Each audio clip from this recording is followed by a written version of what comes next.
Bueno, muy buenas tardes. Bienvenidos a nuestra cuarta conferencia, Telemedicina, retos actuales de los sistemas de salud y el rol de las TIC en su desempeño. Está organizada por la Universidad de San y el Instituto de Transformación Digital para el Desarrollo, TDD. Los saluda Manuel Velarde, soy miembro del TDD y hoy tengo el gran gusto de dirigir esta interesantísima conferencia. Aprovecho de comentarles que nuestros invitados y participantes registrados están accediendo a través de la plataforma Zoom y se está haciendo una retransmisión simultánea a través de Facebook Live. Los invitamos, igualmente, a realizar sus preguntas y comentarios a través de las opciones de la plataforma, que serán atendidas al final de la sesión. Bueno, si retrocedemos un par de años y pensamos en salud y medicina y tratamos de relacionarlos con la tecnología, no encontramos fácilmente conexión entre estos conceptos.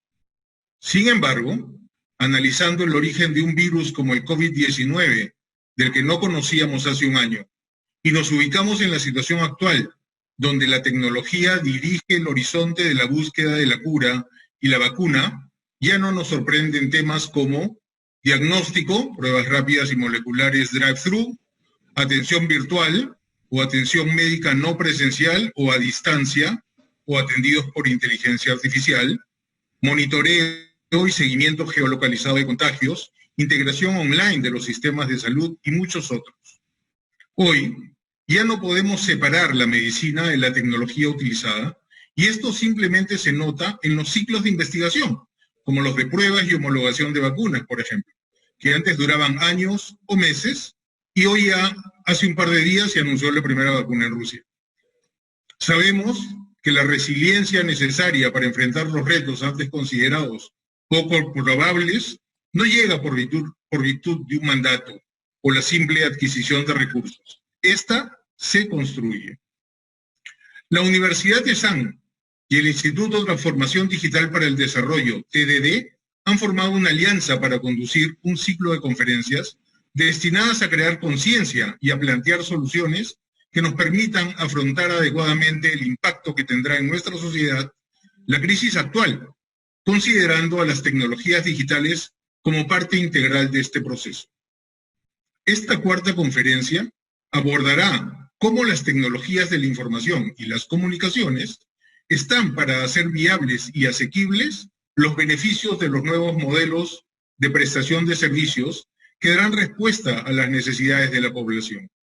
Revisaremos aquellas herramientas, sus posibilidades, sus limitaciones y las condiciones a observarse en su adopción. Ahora, quiero invitar al doctor Jorge Talavera, rector de SAN, a brindarnos su mensaje de bienvenida. Doctor Talavera. Buenas tardes a todos. Bienvenidos a esta cuarta conferencia internacional.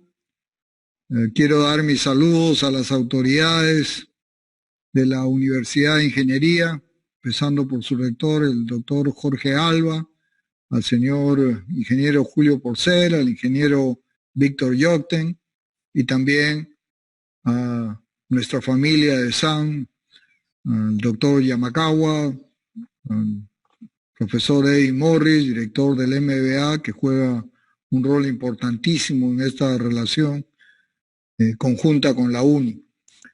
Bueno, a todas las autoridades de la universidad, tanto de la UNI como de SAN, a los profesores, académicos, a los distinguidos participantes y muy en especial a la ministra de Estado en el despacho de salud, a la doctora Pilar Macetti, por acompañarnos y brindar sus palabras de inauguración.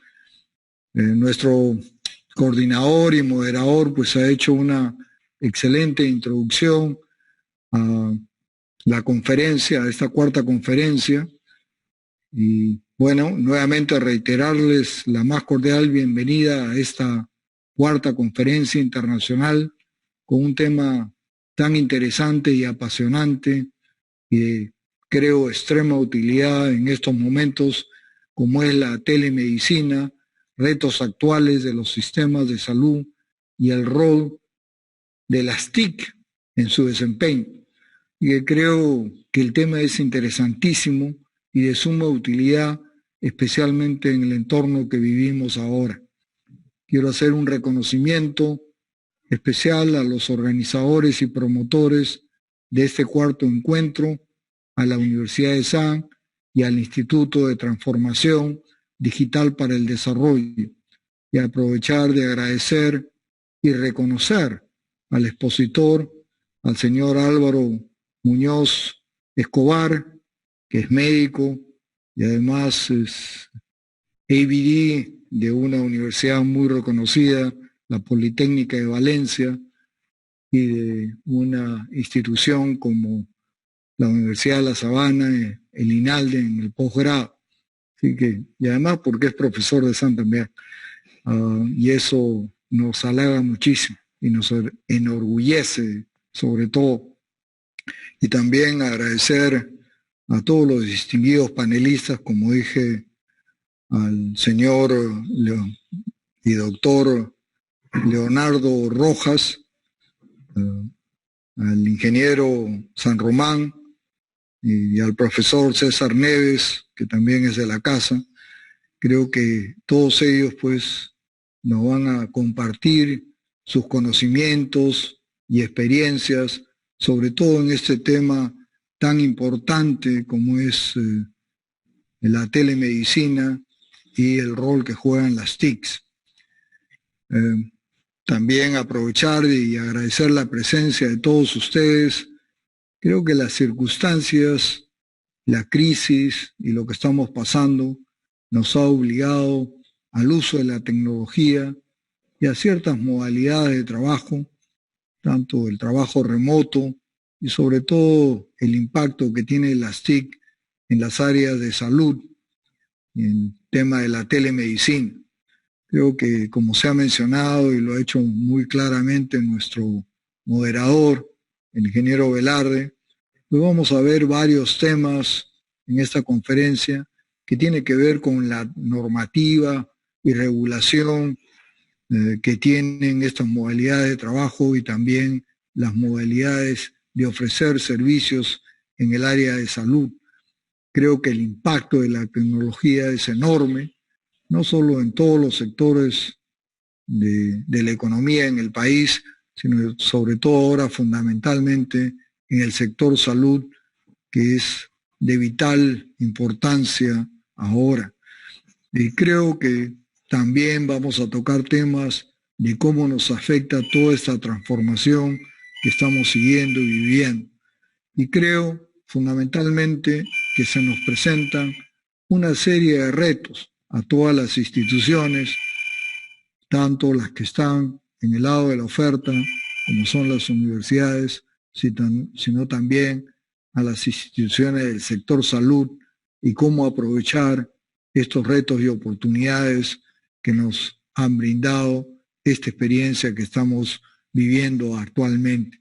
Así que me parece interesantísimo esta conferencia y quiero destacar la relación entre la Universidad ESAN y la Universidad Nacional de Ingeniería, en la cual estamos cooperando, trabajando en equipo, tanto las autoridades como los profesores, y ofreciendo servicios a la comunidad, y creo que es un ejemplo a seguir y debemos ampliar esa cooperación en todos los sectores de la economía del país, que eso nos va a permitir pues enfrentar todos los retos y desarrollar adelante las oportunidades que vemos.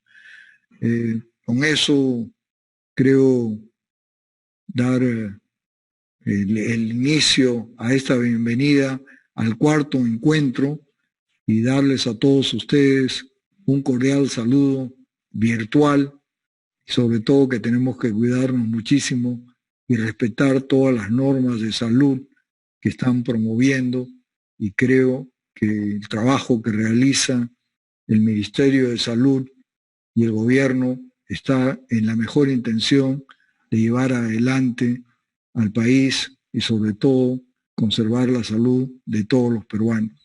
Yo les reitero, al igual que la UNI lo hace, nosotros también, nuestro compromiso de colaboración y apoyar en general al bienestar de nuestra sociedad.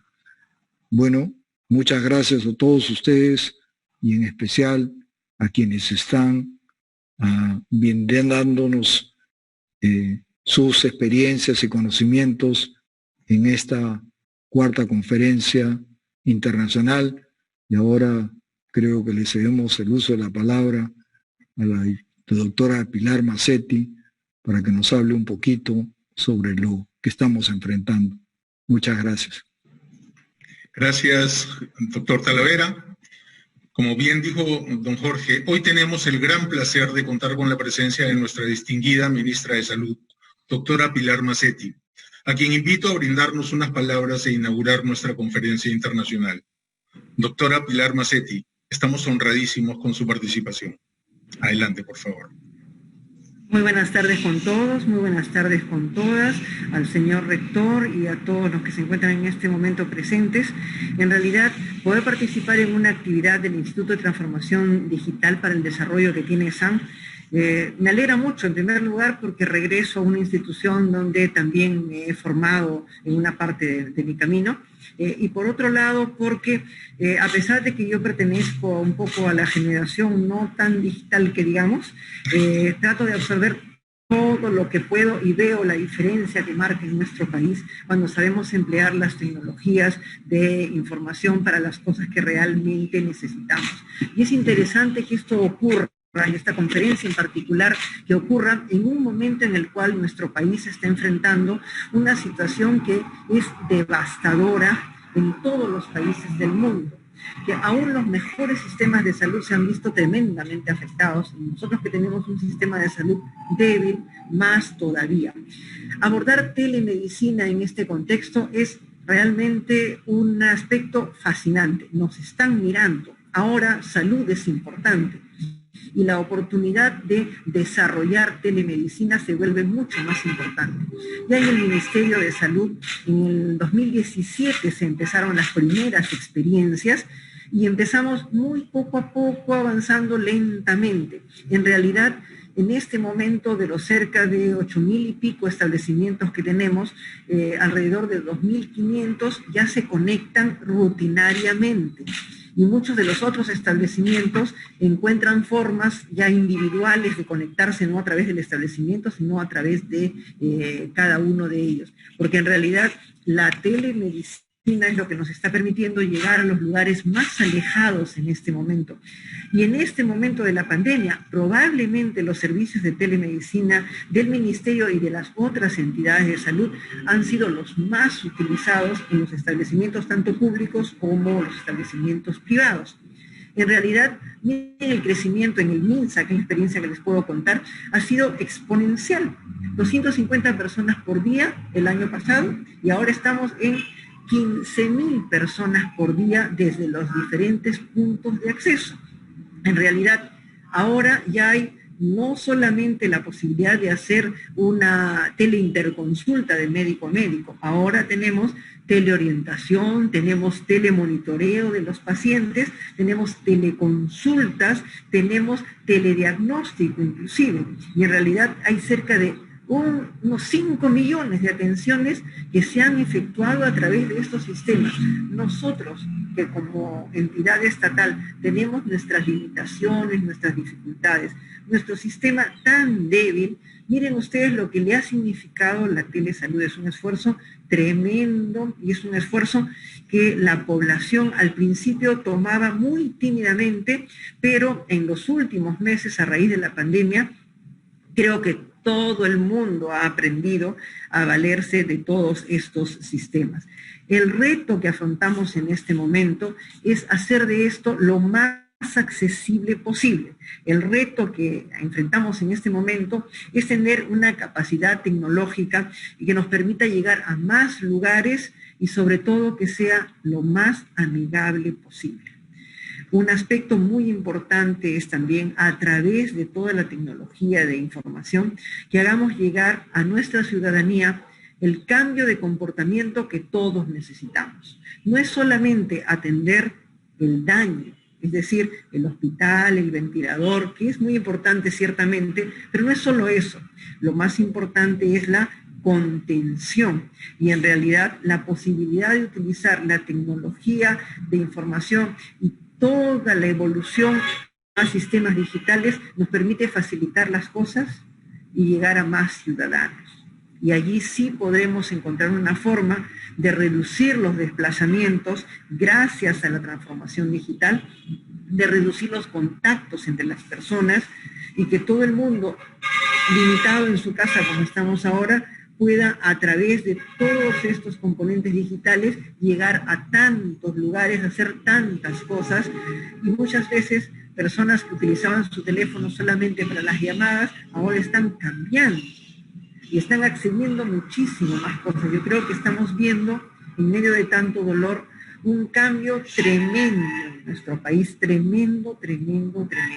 Es por eso que les felicito, sé que van a tener un momento muy lleno de interacciones con tantos panelistas que estoy viendo, con tanta experiencia en diferentes lugares, y además con la posibilidad de que mucha gente, ya veo que se puede conectar un grupo importante. Les felicito por esto. Y en realidad yo no soy la que inaugura esta conferencia, esta cuarta conferencia. Esta cuarta conferencia está siendo inaugurada por todos ustedes, por la calidad de personas que van a ayudarnos a entender todo esto mejor y sobre todo por el gran grupo que ha ingresado, que tiene tanto interés en poder captar lo mejor de todas estas exposiciones y sobre todo aportar. Creo que en el intercambio que ustedes van a tener va a ser probablemente los más importantes. Les reitero, esta cuarta conferencia está inaugurada gracias a la presencia de todos ustedes. Muchas gracias. Muchísimas gracias, doctora Massetti. Bueno, la exposición principal estará a cargo de Álvaro Muñoz por los próximos 30 minutos. Luego, nuestros tres panelistas, Leonardo, César y Edwin, tendrán 10 minutos cada uno para sus comentarios y aportes sobre el tema presentado. También tenemos con nosotros a dos invitados especiales, para luego pasar a preguntas de nuestros distinguidos asistentes, que las podrán hacer a través del módulo de preguntas y respuestas o en el chat disponible en la plataforma Zoom. Ahora, permítanme presentar a Álvaro Muñoz, gerente general de SignaPro. Álvaro es médico cirujano, candidato a doctor en Economía y Gestión de la Salud de la Universidad Politécnica de Valencia, en España, MBA de INALDE Business School, especialista en finanzas y en gerencia de servicios de salud. Ha tenido responsabilidad directa en la definición de políticas públicas con enfoque de riesgos, en aseguramiento, prestación, vigilancia sanitaria desde ministerios y agencias, así como en el diseño y gestión directiva de empresas en estos contextos. Es docente de posgrado en áreas administrativas de la salud por 20 años. Actualmente es gerente general de SignaPro, empresa de consultoría especializada en servicios de salud con sede en Colombia, con 17 años de experiencia en el ámbito regional, andino y del Caribe. Adelante, Álvaro, te escuchamos muy atentos. Bueno, muchas gracias. Ante todo, un saludo especial a la distinguida señora ministra, solidario como médico y fraterno como latinoamericano frente a estas difíciles situaciones que nos ha tocado vivir, pero confiado en que con su gestión y con su equipo podrán sacar adelante este duro reto, que lo entiende más que bien, porque no solamente es el reto de la coyuntura, sino también el reto de la transformación cultural que subyace detrás de esto. Entonces, un saludo muy especial, honrado por su presencia y de su equipo, así como también agradecido con las directivas de la ESAN por su amable concesión a hacer este aporte. Sin más palabras, entonces iniciamos la presentación. Me voy a permitir compartir la pantalla.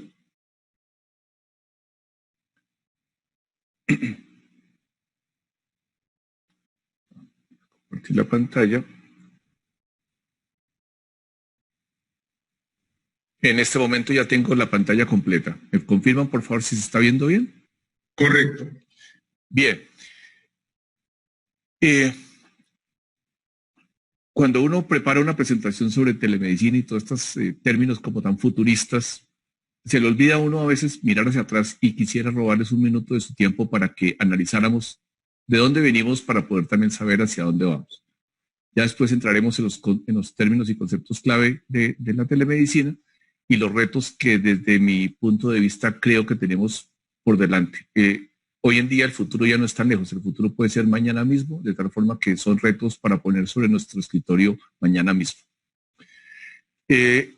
Traía esta primera diapositiva donde en 1879 ya había una mención a la práctica de la práctica clínica por teléfono. Subrayo una frase allí: levánteme el niño al teléfono y déjeme saber cómo está tosiendo. Esto, pues, para no pensar que estamos descubriendo pues aquí nada, sino que desde tiempos muy antiguos, ya más de 100 años, hemos tenido que ver con las dificultades de acceso en términos de distancia, acceso en términos de tiempo, y la telemedicina siempre ha estado, digamos, presente en varias alternativas, en varias modalidades.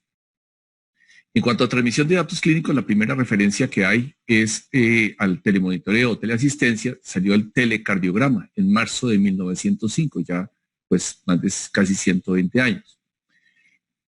Y no nos sorprendamos de esta visión futurista que en abril de 1924 se planteó en esa revista Radio News, en donde al lado de esta visión futurista, que naturalmente la televisión no existía, pero miren cómo en una revista especializada en radio ya se tenía esa concepción de la necesaria interactividad que debería haber, la posibilidad de interacción entre el médico y un paciente, que también vale la pena mencionar, estaba en su entorno familiar y compartía la consulta con sus otros miembros de la familia. Y la primera mención a la palabra telemedicina salió en 1927. Entonces, tenemos ya casi 100 años de estar hablando de este concepto, pero quiero que nos quedemos con esta imagen futurista donde ni siquiera había televisión y ya se tenía esta expectativa de interacción. Los dos personajes que están arriba son los que patentaron los tubos de rayos catódicos, el iconoscopio y el kinetoscopio, como herramientas fundamentales para la televisión futura. Y tenemos la primera de las herramientas de telemedicina, que es la teleeducación, y con las imágenes de la jornada de educación médica en el Hospital Sionista de Nueva York en 1939. Era pues obviamente pasivo, unos operaban y otros miraban, pero ya había, digamos, esa capacidad multiplicadora de las telecomunicaciones en la educación médica.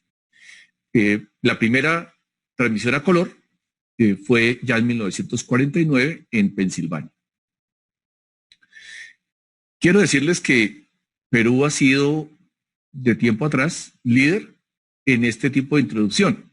En 2002 hizo parte de un prototipo que llevó su experiencia a 75 países adicionales a través del proyecto que se denominó Voxiva.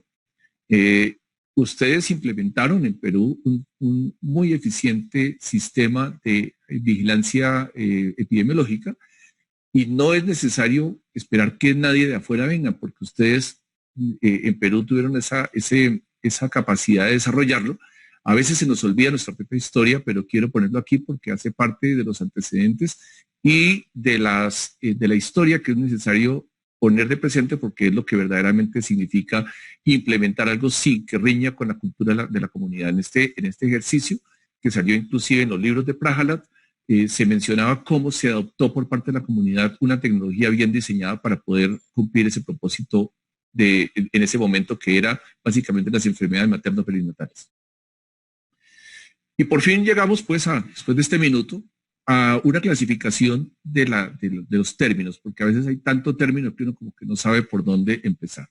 Entonces, todo esto abarca un concepto que se denomina telesalud. La telesalud pretende resolver problemas de acceso, de resolutividad, de continuidad en los procesos de atención y por sobre todo de brindar soluciones efectivas. Y comprende básicamente 4 grupos de actividad: la teleeducación, la telemedicina, el teleapoyo y la teleorientación. Yo traigo esta mención pues porque viniendo de Colombia, pues es la que tenemos acá en la resolución 2654, de 2019, hay pequeñas variaciones en diferentes legislaciones, en diferentes países, pero esta es, digamos, como la que mejor nos puede servir para entender el concepto. La teleeducación, yo quise poner aquí desarrollo de capacidades, porque no es solamente para multiplicar un conocimiento entre personal de la salud, sino que también podemos utilizar la teleeducación para multiplicar capacidades o desarrollar capacidades en un sistema de salud que cada vez depende más de la co-creación y de la participación y el compromiso de las personas en el desarrollo de su propio bienestar y su propia salud. Entonces la teleeducación no es solamente para personal de salud, sino también debe verse como una posibilidad de llegar a donde las personas necesitan desarrollar esas capacidades mucho más allá que simplemente colgar un video para que la persona lo consuma, digamos, de manera autónoma. Voy a irme al extremo derecho, a la teleorientación, en donde se permite, a través de esta posibilidad, actividades de consultoría, de orientación, de guía. No todo lo que tiene que ver con salud tiene que ver con antibióticos, ni con inyecciones, ni con hospitalización. Hemos visto, por ejemplo, en el mismo sector salud, el burnout, el síndrome de agotamiento extremo que en este momento padecen nuestros colegas. Se han abierto líneas en donde profesionales de la psicología, profesionales de la psiquiatría, brindan apoyo, brindan orientación y no necesariamente termina en una prescripción. Igualmente, esta teleorientación da lugar a lo que en Estados Unidos se llama también el coaching de salud, en donde una persona que necesita una orientación, necesita una claridad, porque de pronto en su momento de consulta no entendió alguna instrucción o alguna orientación del médico, quisiera una precisión sobre si puede consumir determinado alimento, si debe esperar cuánto tiempo después de ingerir un medicamento y no necesita pedir una cita, es simplemente que lo oriente. Nuevamente, esta teleorientación por lo general no termina en una prescripción. Lo que sí es una buena práctica es que en un sistema integrado estas actividades de teleorientación hagan parte de la historia clínica, como repito, una buena práctica, pero no están asociadas técnicamente a lo que sería la historia clínica electrónica, ni tampoco harían parte de un proceso de prescripción. Nuevamente, de derecha a izquierda estaría el teleapoyo.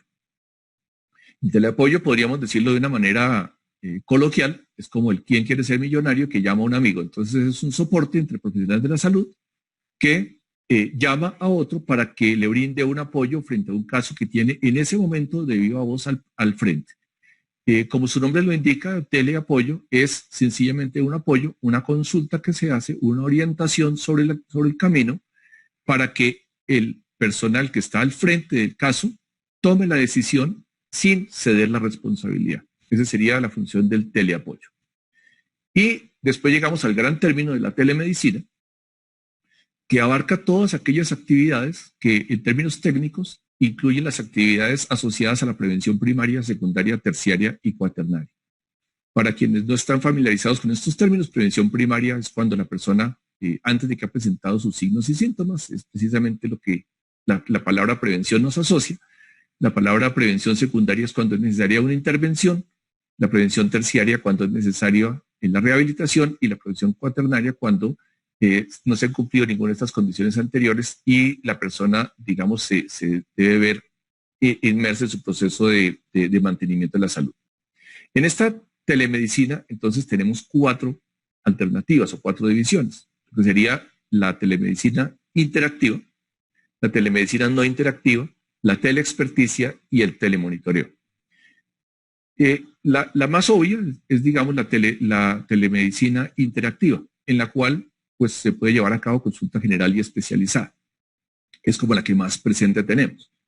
La telemedicina no interactiva funciona muy bien para segundas opiniones, porque no necesita estar viendo el caso, o para servicios como la teleradiología, por ejemplo. La teleexperticia es cuando, vamos a ver ahora las modalidades, básicamente se brinda un soporte experto a atenciones directas, pero a diferencia del teleapoyo, aquí sí hay involucramiento del consultado en la atención y en la responsabilidad sobre el caso consultado. Y por último, el telemonitoreo, donde a través de algunos mecanismos electrónicos y de dispositivos y demás, se brinda seguimiento o es posible llevar a cabo seguimiento a distancia de casos clínicos, básicamente asociados a un sistema de alerta y respuesta como mecanismo esperado de interacción. Bien. La teleconsulta interactiva, repito, como la más obvia, es básicamente una teleconferencia como esta, digamos, los que están conectados por Zoom, en donde puede dar lugar a prescripción o no. ¿Y por qué hago esta claridad? Porque es posible que en el marco de su ejercicio ético, el médico considere que, a pesar de estar viendo el paciente, las condiciones para hacer una prescripción segura no se reúnen. Ese marco ético está por encima de las consideraciones tecnológicas y debe ser siempre respetado. Por eso lo pongo de primero y es importante que se haga constar este hecho en el consentimiento informado, porque el consentimiento informado no es un papel firmado donde la persona descarga todas las responsabilidades y le atribuye todos los beneficios a un proveedor de salud. No, es un documento, es un proceso que se materializa en un documento en donde ambos acuerdan unas reglas de juego. Y esto es importante. El consentimiento informado no es un documento firmado, un disclaimer, sino es un proceso en el cual ambas partes acuerdan las reglas de juego en el cual se van a compartir esos datos.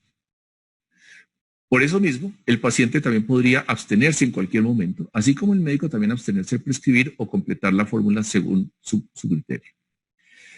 Pero para esto, los que no nacimos digitales, pues nos ha tocado aprender y requiere capacidades y destrezas que no son dadas a las personas. Quizás algunas generaciones que ya nacieron con la generación de las pantallas las tengan, pero muchos de nosotros, o inclusive las personas a quienes queremos facilitar acceso o mejorar la vida a través de estas herramientas, no las tienen. Entonces, tenemos que ser amables, tenemos que crear unos entornos fáciles para que esta situación se dé de manera fluida y que la tecnología, pretendiendo facilitar, no se convierta en un obstáculo o en una barrera.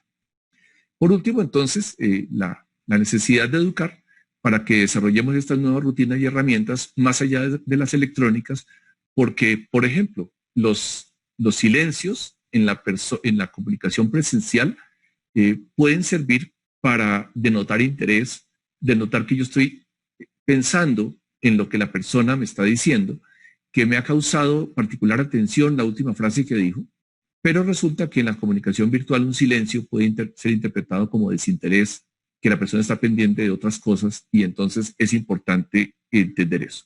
Y por último, la teleconsulta no interactiva, cualquiera de estas redes sociales que tiene unas observaciones que más adelante vamos a ver, pero es muy importante tenerlas en cuenta porque pues son parte de nuestro quehacer diario. Nuevamente, en este caso, el médico está totalmente facultado para abstenerse de prescribir bajo la circunstancia que considere que su marco ético no se lo permite. Es muy importante tener en cuenta que hay varios estudios, traje solamente uno del año 2015, en donde reconoce que la ausencia de examen físico o las fallas en el examen físico son una de las principales causas de error médico o de eventos adversos. Como se medical error en inglés se puede traducir mejor como eventos adversos. Es una de las principales causas, las fallas en el examen médico, en el examen clínico, para los eventos adversos. Entonces, no sea que por desconocer esto y por querer subirnos a una tecnología demasiado sofisticada, pretendamos que son sustitutos perfectos la teleconsulta con una consulta presencial, precisamente por este hecho que es necesario resolver. Sin embargo, hay herramientas. En el caso colombiano, por ejemplo, una de las herramientas para la telesalud es contar con guías de práctica clínica, que a veces en el ejercicio regular y presencial cuesta trabajo que los colegas se adhieran. En este caso se convierten en un imperativo para poder garantizar la comparabilidad de intervenciones. Entonces, en esta guía, por ejemplo, es un cartel grande que está disponible en el enlace que está abajo en la presentación. Facilita que cualquier persona, profesional de la salud, repito, que esté interactuando con un eventual caso de COVID-19, le quede fácil seguir la misma rutina, que sea comparable, independientemente de si es médico o enfermera, independientemente de si salió de la universidad A o en la universidad B, si tiene más experiencia o menos experiencia, porque tiene la hoja de ruta completa para poder seguir las instrucciones. Dice preparar, conectar, empezar, qué tiene que preguntar en la historia, cómo tiene que ser el examen, y el examen tiene unas guías, quizás no lo alcanzan a leer, pero en la parte de examen le dice, por ejemplo, ¿cómo nota usted que está respirando? Cuénteme cómo se ve. Sí, unas preguntas, digamos, que permiten recibir en palabras del paciente, lo que sería necesario registrar como examen. Y por último, detección y acción. Y al lado derecho tenemos unas escalas, unos recorderis de los signos y síntomas más frecuentes para que indague en especial por ellos cuáles serían los síntomas de alerta en rojo, y etcétera, etcétera. Entonces, si vamos a hacer teleconsulta, pues esa teleconsulta tiene que tener unas guías y unos parámetros precisamente para que estas barreras que podrían ser asociadas al no contacto sean superadas de manera segura. Estamos es para ayudar y no para quitar bienestar. El otro concepto es la teleexperticia. La teleexperticia, entonces, en su primera modalidad, son dos profesionales de la salud que concurren virtualmente, eventualmente, para la atención de un paciente o su familia. Son dos profesionales que concurren y, repito, al concurrir comparten responsabilidad en el manejo. La otra posibilidad de la teleexperticia es un profesional de la salud que le brinda apoyo a un técnico que está en campo frente a la atención de un caso determinado. En este caso, el técnico, por ser técnico, sigue instrucciones del profesional y el profesional es el que asume la responsabilidad. Y la tercera modalidad de teleexperticia es una junta médica en donde diferentes personas que la conforman concurren y hacen recomendaciones sobre la salud y las prescripciones o conductas necesarias frente a un caso de una familia. El telemonitoreo, pues es digamos que muy frecuente hoy en día. Hay desde unos aparatos específicamente diseñados para esto, unas consolas para la atención de personas mayores, estas que son unos aparaticos que se le colocan a los teléfonos, que por ejemplo permiten convertir el teléfono en un glucómetro. Y bueno, no necesito, pues no traje ninguna en especial, pero quise poner este porque a pesar de que se llama telemonitoreo, hay algunas que tienen alguna posibilidad de interacción. Pero básicamente es, como se decía al inicio, un aparato electrónico que acompaña a la persona y le sirve para emitir señales de alerta o para monitorear su propia condición. Muy bien. Esto pues ha avanzado y el telemonitoreo y la interactividad pues va mejorando. Hay desde estas booths, como se llaman en inglés, o los tótems, como se llaman en español. Entonces, básicamente pues son pantallas interactivas que permiten ese contacto de la persona con una nueva cara del sistema de salud, porque esto no es una atención de segunda categoría, sino es una nueva modalidad de la atención en salud. Es como pensar que si nosotros teníamos el teléfono de líneas fijas y ahora tenemos un móvil, entonces el móvil es como un mal remedio de la línea fija. No, al contrario, terminó siendo más que la línea fija. Entonces, veamos esto como una posibilidad más que necesitamos administrar. Y esto pues evoluciona. Tenemos hasta estos, los llaman cards. Son cards que la persona puede llevar, digamos, dentro de un hogar de personas mayores. Entonces se permite la videoconferencia o la conferencia, por ejemplo, de especialidades como oftalmología o dermatología a través de diferentes cualidades. Esta de la derecha está puesto a la entrada de una oficina, de un edificio de oficinas, y pues permite, como se puede ver, tomarse la presión arterial, interactuar, en fin. Y digamos que ya hay versiones más glamorosas como la de la derecha, o versiones un poco más espartanas como las del lado izquierdo, pero que al final pretenden ser como un lugar de intimidad en donde la persona puede acceder a consultas de salud a la distancia. La señora ministra decía con mucho acierto que la pandemia nos puso a todos a pensar en salud.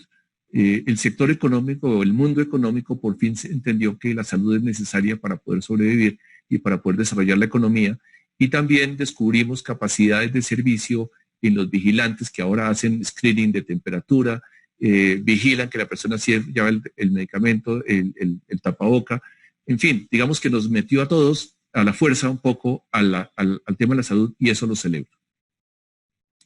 Ahora viene algunas reflexiones que creo que es lo que más nos puede ayudar a construir ese futuro. Hay que tener en cuenta varias cosas. La telesalud es una modalidad en la prestación de servicios, no es un sustituto de alguno en especial. Cuando nosotros teníamos la atención, digamos, tradicional intrahospitalaria y surgió la necesidad de ir a las comunidades, entonces hablamos de las brigadas de salud. Es como decir que como la consulta es en brigada, entonces es de diferente calidad. Aquí surge una tercera modalidad, que es la telesalud. Entonces no puede ser inferior ni en calidad, ni en seguridad, ni en respeto por los derechos del ciudadano. La telesalud no convierte al médico general en especialista, ni tampoco convierte al médico al que no lo es. Por eso hice la presentación de los técnicos, hice la presentación de las diferentes modalidades de teleexperticia, porque es muy importante saber quién tiene la responsabilidad. La responsabilidad, entonces, es muy importante que quede claro que es indelegable el prestador y el profesional que tiene la capacidad de asumir esa responsabilidad. Está para satisfacer los derechos de las personas, no para vulnerarlos. Es que como es telemedicina, entonces pues toca así. No, estamos es para mejorar, no para empeorar. Y tener claro que las herramientas y los medios son, las herramientas y los operadores son un medio y no el fin. Por eso hago énfasis en el marco ético de cada profesión. Muy bien. En la estrategia de implementación de la telesalud hay que tener en cuenta algunas ideas que quiero compartir. Son las siguientes 2 diapositivas. Sin dudar de su conveniencia, debe establecerse su lugar en el sistema de salud como un todo. Porque si nosotros nos situamos en Estados Unidos, donde tiene un sistema desarticulado, en fin, con unas características especiales que todos conocemos, uno diría, ¿la telesalud mejora eso? No lo sé. Pero quizás en nuestros países latinoamericanos, donde existe tantas personas que pueden vivir en condiciones de ruralidad importante, posiblemente para nosotros sí sea una solución. Sí sea una solución para poder llevar servicios de salud donde antes no había. Ahora bien, al hacer parte de un sistema, tenemos que ver cómo hace parte de ese todo, cómo hace parte de esa nueva organización. En nuestros países hemos encontrado exenciones normativas aceleradas por la pandemia, que como estamos en necesidad, se autoriza. ¿Cuántas de esas exenciones seguirán para poder saber qué tanto debemos ajustar nuestro modelo futuro para esta nueva realidad? No hay suficiente claridad sobre el hecho de que los valores de los profesionales de la salud y sus pacientes sean los mismos. Así como a nosotros los médicos quizás no nos sentimos cómodos cuando nos encontramos con alguien en un ascensor y nos dice, ay, ya que te veo, yo quisiera saber si te puedo preguntar una cosa. Es que me formularon esto y esto y esto, ¿no? El médico se puede sentir intimidado y el paciente puede querer solamente una pequeña orientación.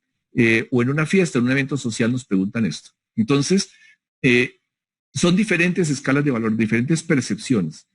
Hay que ver en qué medida los profesionales de la salud y los pacientes tienen iguales expectativas de valor, porque en la medida en que se empiecen a hacer más profundas la penetración de estas tecnologías, parte de los salarios van a ir a las empresas de tecnología o a los operadores de estos servicios. Entonces van a decir, como es una consulta que es virtual, no es como si fuera una real, y entonces no le voy a pagar tanto, sino voy a pagar menos. Resulta que la responsabilidad es la misma.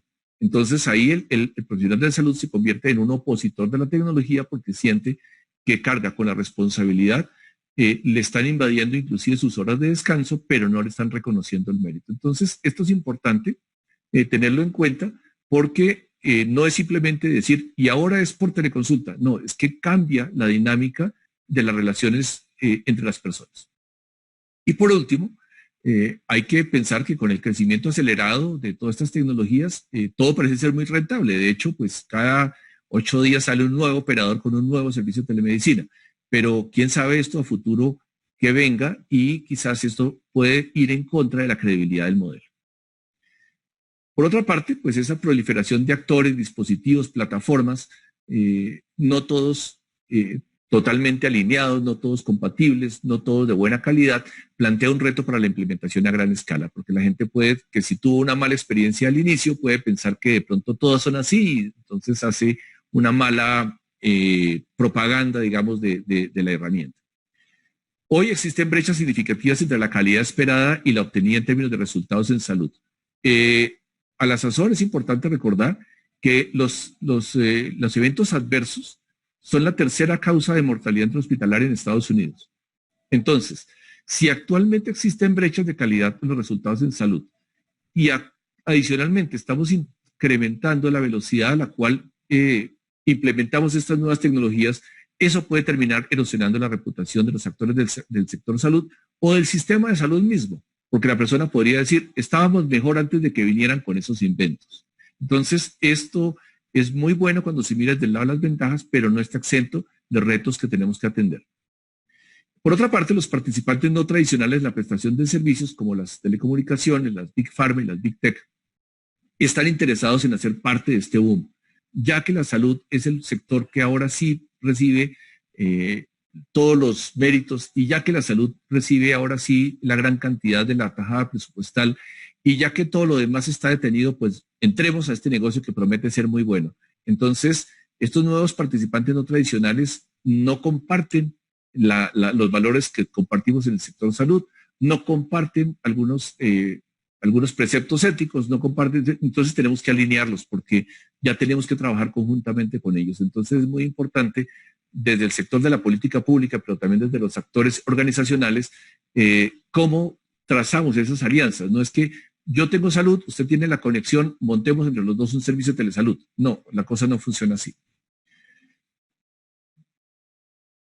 Vienen después entonces esa conciencia de demanda de nuevas capacidades personales e institucionales. Tomé esta diapositiva que me pareció interesante del juramento hipocrático 2.0 de una página que se llama The Medical Futurist, que es muy interesante, se la recomiendo, solamente como un apoyo para las reflexiones siguientes. La primera serían capacidades personales e institucionales del médico. ¿Cómo hago el examen a distancia? Valdría decir, eso me obligará entonces a hacer un mejor interrogatorio, porque quizás presencialmente, con la disculpa de que después lo examino, voy a hacer un interrogatorio un poco ágil.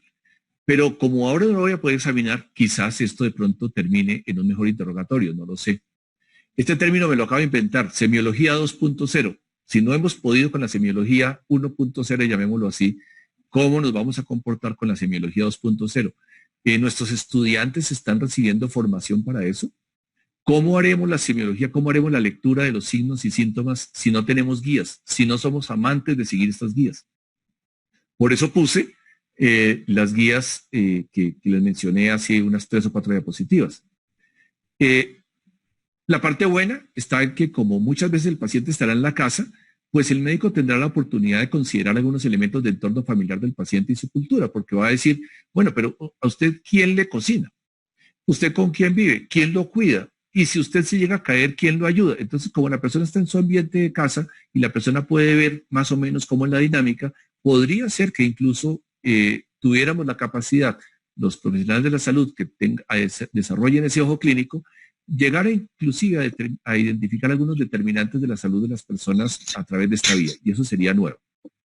Por último, en otro color, el control de la variabilidad de la práctica clínica se hace más necesario, los protocolos, guías de práctica lo mencionamos. Y en otro color, conducción de la consulta con múltiples audiencias y desarrollo de habilidades para la motivación. Cada color tiene un ámbito de aplicación diferente, porque resulta que en esa teleconsulta va a estar el esposo, va a estar el hijo que está terminando medicina, va a estar el vecino. Entonces, ¿cómo hacemos nosotros para, a través de la teleconsulta, conducir esa consulta? Porque tenemos que desarrollar habilidades para la motivación, para, como lo diría, se diría en inglés, el engagement, ¿sí? Para que me cojan el mensaje bajo unas condiciones nuevas. Esas habilidades no se enseñan en la Facultad de Medicina, son nuevas capacidades que tenemos que ver que no son dadas para todos. Y por último, la conciencia de las responsabilidades por el manejo de datos personales, porque el hecho de que pongamos entre el paciente y nosotros un aparato tecnológico o una red no nos exime a nosotros de esa responsabilidad. Por último, si estamos en una teleconsulta, pues no es dado decir, no, es que cualquier cosa, el área de TIC me resuelve esto. Como quizás podemos decir nosotros en el consultorio o en la clínica, decir, es que hoy no hay red porque los de TIC están resolviendo esto. No, es que si yo estoy atendiendo en la casa, pues el problema de TIC se me convierte en un problema a mí como profesional. Entonces, estas son las reflexiones alrededor de estas nuevas capacidades personales e institucionales que el profesional de la salud enfrenta. A nivel de la interacción, el control del ambiente de la interacción. Yo puedo decir que voy a hacer una teleconsulta mientras voy almorzando. No, señores. No es apropiada la cafetería del hospital ni la sala de la casa con la familia del profesional presente para hacer una teleconsulta. La persona se da cuenta que está en un ambiente inapropiado. La persona se da cuenta que sus datos están siendo escuchados por otras personas que no deberían estar escuchando sus dolencias. La persona se da cuenta de eso. Entonces, en la interacción es necesario gerenciar el ambiente de interacción. Los dispositivos adecuados. El celular es el eslabón débil de la seguridad tecnológica por las apps que piden acceso a fotos, archivos temporales, la facilidad de hackeo de la cámara, etc.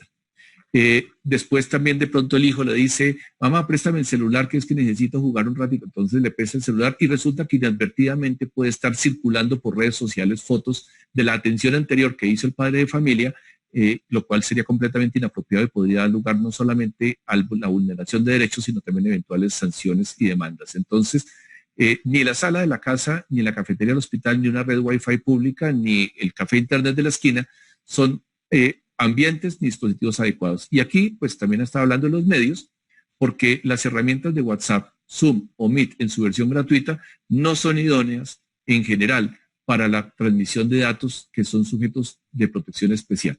Y por último, las conexiones, repito, pues un internet gratuito, o mientras yo me desconecto de la red segura del hospital y voy saliendo al parqueadero y cambio a red celular, esa red celular ya no es segura y no por el hecho de estar hablando por el mismo celular mío que tengo adentro, es digamos, seguro para poder seguir transmitiendo datos clínicos que podían ser hackeados con mucha facilidad. Por último, del paciente también se requieren algunas cualidades diferentes. La suplantación, el ver quién soy, que no me sienta vulnerado porque me están preguntando. Yo tengo como profesional derecho a saber quién más acompaña al paciente, tiene unas responsabilidades de ser transparente con la relación. Una pregunta frecuente, ¿puede grabar la consulta? Aquí la respuesta es doble. Vamos a la diapositiva anterior. ¿Las herramientas, los medios y los canales son adecuados? No, es que lo voy a grabar con mi celular, doctor. No, la respuesta es no puede grabar la consulta porque su celular no reúne las cualidades de confidencialidad y de manejo de datos para yo poder hacer cursar la consulta grabándola en su celular. Pero si el profesional sí la puede grabar, porque sí tiene la posibilidad de utilizar una red segura, un medio seguro, etc. Después, aprovechar la oportunidad de vincular a otros actores de su salud, porque, por ejemplo, la persona mayor puede decir, ay, doctor, discúlpeme, usted le podría explicar eso a mi hija, es que mi hija es la que me acuerda y ella vive en Estados Unidos, ¿usted le podría explicar a ella? Entonces, hay una buena posibilidad de que el paciente entienda que no está solo y que estas herramientas le pueden servir para aumentar su entorno familiar, su primer círculo de apoyo, y es una condición que debe ser promovida desde parte de los prestadores de salud. Por último, entender que el acceso a educación, y esto no es solamente decirle, conéctese a YouTube y mire un video para que usted sepa qué cosas puede comprar. No, vamos un poco más allá. Eduquémonos de forma tal que podamos de pronto, a través de esa videoconsulta, enseñarle a escoger en un supermercado los medicamentos que son seguros para su diabetes. Y así sucesivamente. Es una invitación a ir más allá del mensaje de texto y el video instruccional. Por último, el desarrollo de la corresponsabilidad con su bienestar. Esto es muy importante porque el común denominador, digamos, de la atención en salud es que la persona va y le dan cosas, ¿no? Yo voy a consulta y me dicen cosas.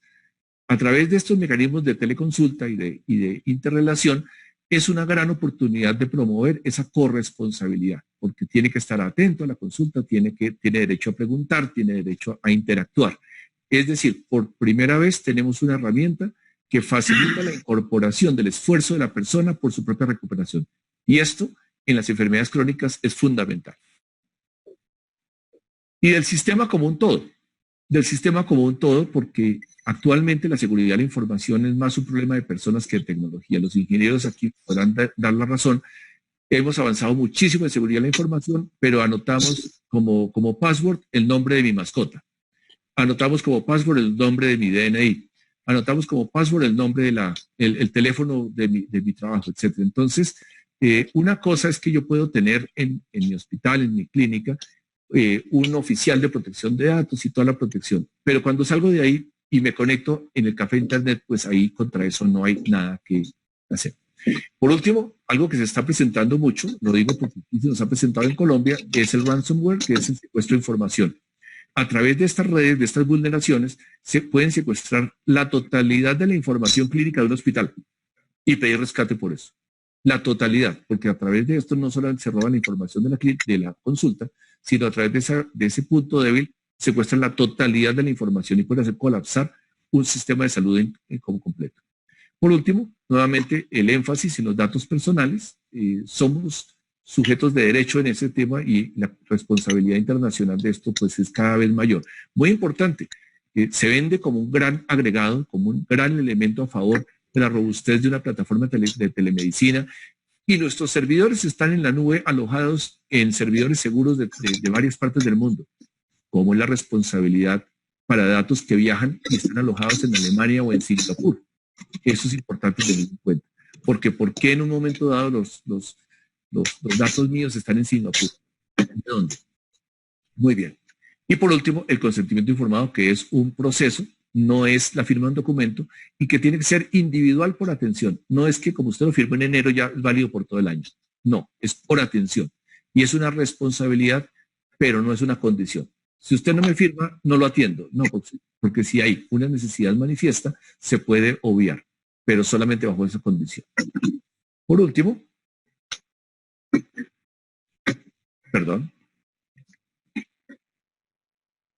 la transferencia de costo que ya mencionamos. Anoche hice una exploración de cómo van las acciones de las empresas de telemedicina en el New York Stock Exchange. Y resulta que, pues, obviamente, desde el inicio de la pandemia ya venían subiendo, pero con el inicio de la pandemia, pues, se dispararon. Eso, pues, no sorprende a nadie. ¿Qué me llamó la atención de la búsqueda de anoche? Que si bien, obviamente, los mercados accionarios cayeron, ya se están recuperando y aquí presentan una pequeña caída. La caída es proporcionalmente menor a la caída de las acciones de las empresas de telemedicina. ¿Eso qué quiere decir? Que ya los inversionistas se dieron cuenta de que esto puede ser una burbuja parecida a la de las .com. Quiere decir que aquellos inversores de riesgo ya se están dando cuenta que quizás de esto ya no dan tanto y que quizás están yendo demasiado lejos y por eso empezaron a vender las acciones. Traté de mirar por qué. Y resulta que una cosa es la tecnología y otra cosa es el ecosistema que soporta el nuevo modelo. La referencia está en la parte de abajo, pero quiero decir es que esto no es simplemente decir, y ahora por teléfono. No, requiere de un nuevo diseño, de un nuevo contexto para su operación. Esto, repito, de la fuente que está abajo, esto es de Francia, esto es de Grecia, esto es creo que de Finlandia, esto creo que es de Inglaterra. Entonces lo que quiero decir con esto es que es necesario adecuar los sistemas o los subsistemas de salud a este nuevo canal. Y esto es mucho más allá que decir, y ahora simplemente conéctese por teléfono. Es bastante más complejo que esto. Quiero cerrar con esta diapositiva. Hace 100 años estábamos con esta visión futurista. Los que pasamos la adolescencia en los años 50, en los años 60 y 70, pues hemos visto que los supersónicos ya se habían avanzado a esto. La reflexión aquí es, no se justificaría haber pasado desde 1924 hasta el presente para seguir haciendo las cosas de simplemente conectarme a través del celular, a través de WhatsApp y hacer una videoconsulta. Estos 100 años no pueden haber transcurrido en vano. La referencia, la recomendación y la reflexión aquí es que hagamos honor a esos 100 años y tomemos esto en serio. Esto es una gran posibilidad. Abre grandes alternativas de tratamiento y de llegar a donde otras personas no han podido llegar, pero no por eso debe ser mirado de forma, digamos, simplemente desde la tecnología o con superficialidad desde el punto de vista de los derechos de las personas. Estamos incorporando nuevas herramientas para mejorar la vida de las personas y no necesariamente pues para ahorrarnos tiempo o para sencillamente salir del paso. Básicamente esta era mi reflexión. Quiero darle las gracias nuevamente por la invitación. Espero haber sido respetuoso del tiempo. La verdad es que no lo tuve presente, pero quedo abierto a las amables preguntas de la audiencia. Muchísimas gracias, Álvaro. Las preguntas las vamos a dejar para el final de los comentarios y de la participación de nuestros panelistas. Muchísimas gracias. Excelente presentación. Ahora, permítanme cederle la palabra a nuestro primer panelista, Leonardo Rojas, coordinador de la Unidad de Telesalud de la Facultad de Medicina de la Universidad Nacional Mayor de San Marcos. Leonardo es médico cirujano de la Universidad Nacional Mayor de San Marcos, con una segunda especialidad en Administración de Salud de la Cayetano Heredia, con maestría en Gerencia de Servicios de Salud, diplomado en Control y Auditoría de Servicios de Salud por San Marcos, especialista en Gestión de Proyectos basados en el PMI especialización en teleasistencia sanitaria y social en España, consultor de salud electrónica en SATEC para Latinoamérica, vocal del CR3 del Colegio Médico del Perú, fundador del Comité TIC del Colegio Médico del Perú, exdirector ejecutivo de la Oficina de Desarrollo Tecnológico del MINSA, exdirector ejecutivo de la Dirección de Telesalud del MINSA, coordinador de la Red Nacional de Centros de Simulación Clínica, presidente de la Comisión de Recursos de Aprendizaje, ASPEFAM, director general de la Oficina de Información y Sistemas del Instituto Nacional de Salud y coordinador de la Unidad de Telesalud de la Facultad de Medicina de la Universidad Nacional Mayor de San Marcos. Leonardo, adelante, por favor. Muchísimas gracias, muy buenas noches con todos y todas. Realmente agradecer a la comisión organizadora de tan excelente evento por la invitación. Me han pedido que intervenga sobre 10 minutos. Me han pedido además que pueda elaborar una pequeña presentación para comentar algunas de las magnífimas presentación de nuestro amigo Álvaro. Realmente súper interesante. Y quiero compartir algunas cosas que nos ha comentado Álvaro y un poco trasladarlas a lo que tenemos en el Perú. Seguramente la doctora Liliana Amat también podrá comentar algunos aspectos de la normativa. Y esto es un tema interesante porque en Latinoamérica, cuando hablamos de telesalud, no necesariamente hablamos de los mismos términos. Y eso es también lo que nos ha comentado Álvaro, ¿no? En esta diapositiva podemos ver de que cuando hablamos de telesalud, necesariamente en el Perú, de acuerdo a la norma, de acuerdo a la ley, tenemos 4 elementos, 4 ejes de desarrollo, de acuerdo a la ley marco de telesalud, ¿no? Telemedicina, telecapacitación, que es el fortalecimiento de capacidades, telegestión, y la teleinformación, educación y comunicación para las personas. En cambio, para otros países, como nos ha comentado, no necesariamente son los mismos nombres. En algunos casos se repiten los nombres de telemedicina, pero en otros aspectos como teleeducación, teleadministración, teleexperticia, nos ha comentado en Colombia, entonces no necesariamente se da, ¿no? Entonces esto es un elemento importante que quería comentar, que los términos, si bien son similares, no necesariamente son iguales porque cada país tiene su propia legislación. En el Perú además tenemos un marco legal bastante frondoso, como ven en la diapositiva. Desde el principio de los años 2000 ya teníamos varias normas que principalmente estaban a cargo del Ministerio de Transportes y Comunicaciones. Luego de ello, esto se ha ido desarrollando por el Ministerio de Salud y han devenido en una serie de normas que a propósito de la pandemia en el año 2020 han cambiado y se han adecuado para fortalecer los alcances de la telesalud con el decreto legislativo 1490. Esto, la mayoría de los países que han venido desarrollando actividades de telesalud también han modificado sus propias normas para poder adecuarlas en el marco de la pandemia y así poder brindar un mejor servicio.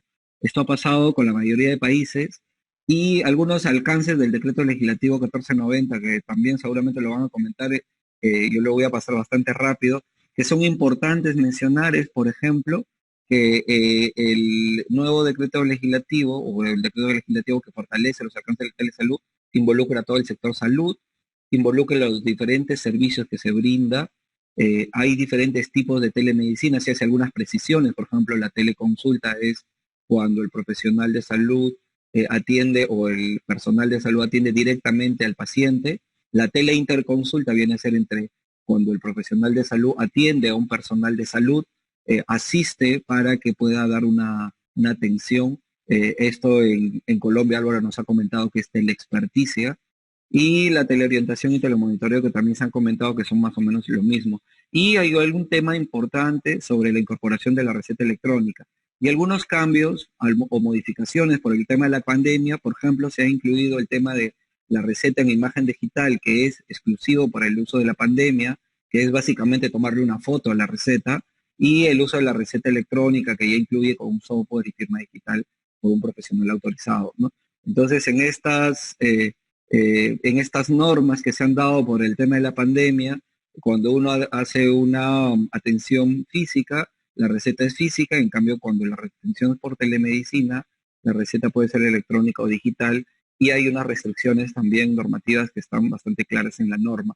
Sin embargo, yo quería centrarme en dos temas claves que ha planteado también Álvaro, es que para hacer telemedicina no necesariamente significa que ya tengo la conexión o tengo la herramienta y como yo tengo el profesional, entonces empezamos a hacer telemedicina. De hecho, para implementar telemedicina hay que analizar tres factores importantes.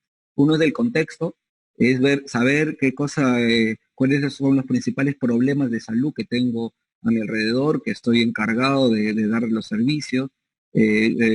No necesariamente porque tenga un profesional de determinada especialidad voy a ofertar esa especialidad. Hay que ver todos los factores y analizar el contexto de una forma muy profunda. Los factores del proceso, que significa cómo es que voy a dar este servicio, qué facilidades tengo para dar este servicio, y los factores del contenido, que son muy importantes, que tienen que ver también con los aspectos médico-legales, con los aspectos éticos que se desarrollan y sobre todo con la privacidad, la seguridad de la información y la confidencialidad que debemos tener en cuenta y que también lo ha comentado Álvaro bastante bien en su presentación. Y un elemento importante que siempre me preguntan es, entonces, ¿qué servicio de telemedicina voy a ofertar? Si yo estoy ofertando determinados servicios de telemedicina de forma física, ¿cómo puedo ofertar estos mismos servicios de forma a través de la tecnología de la información y comunicación?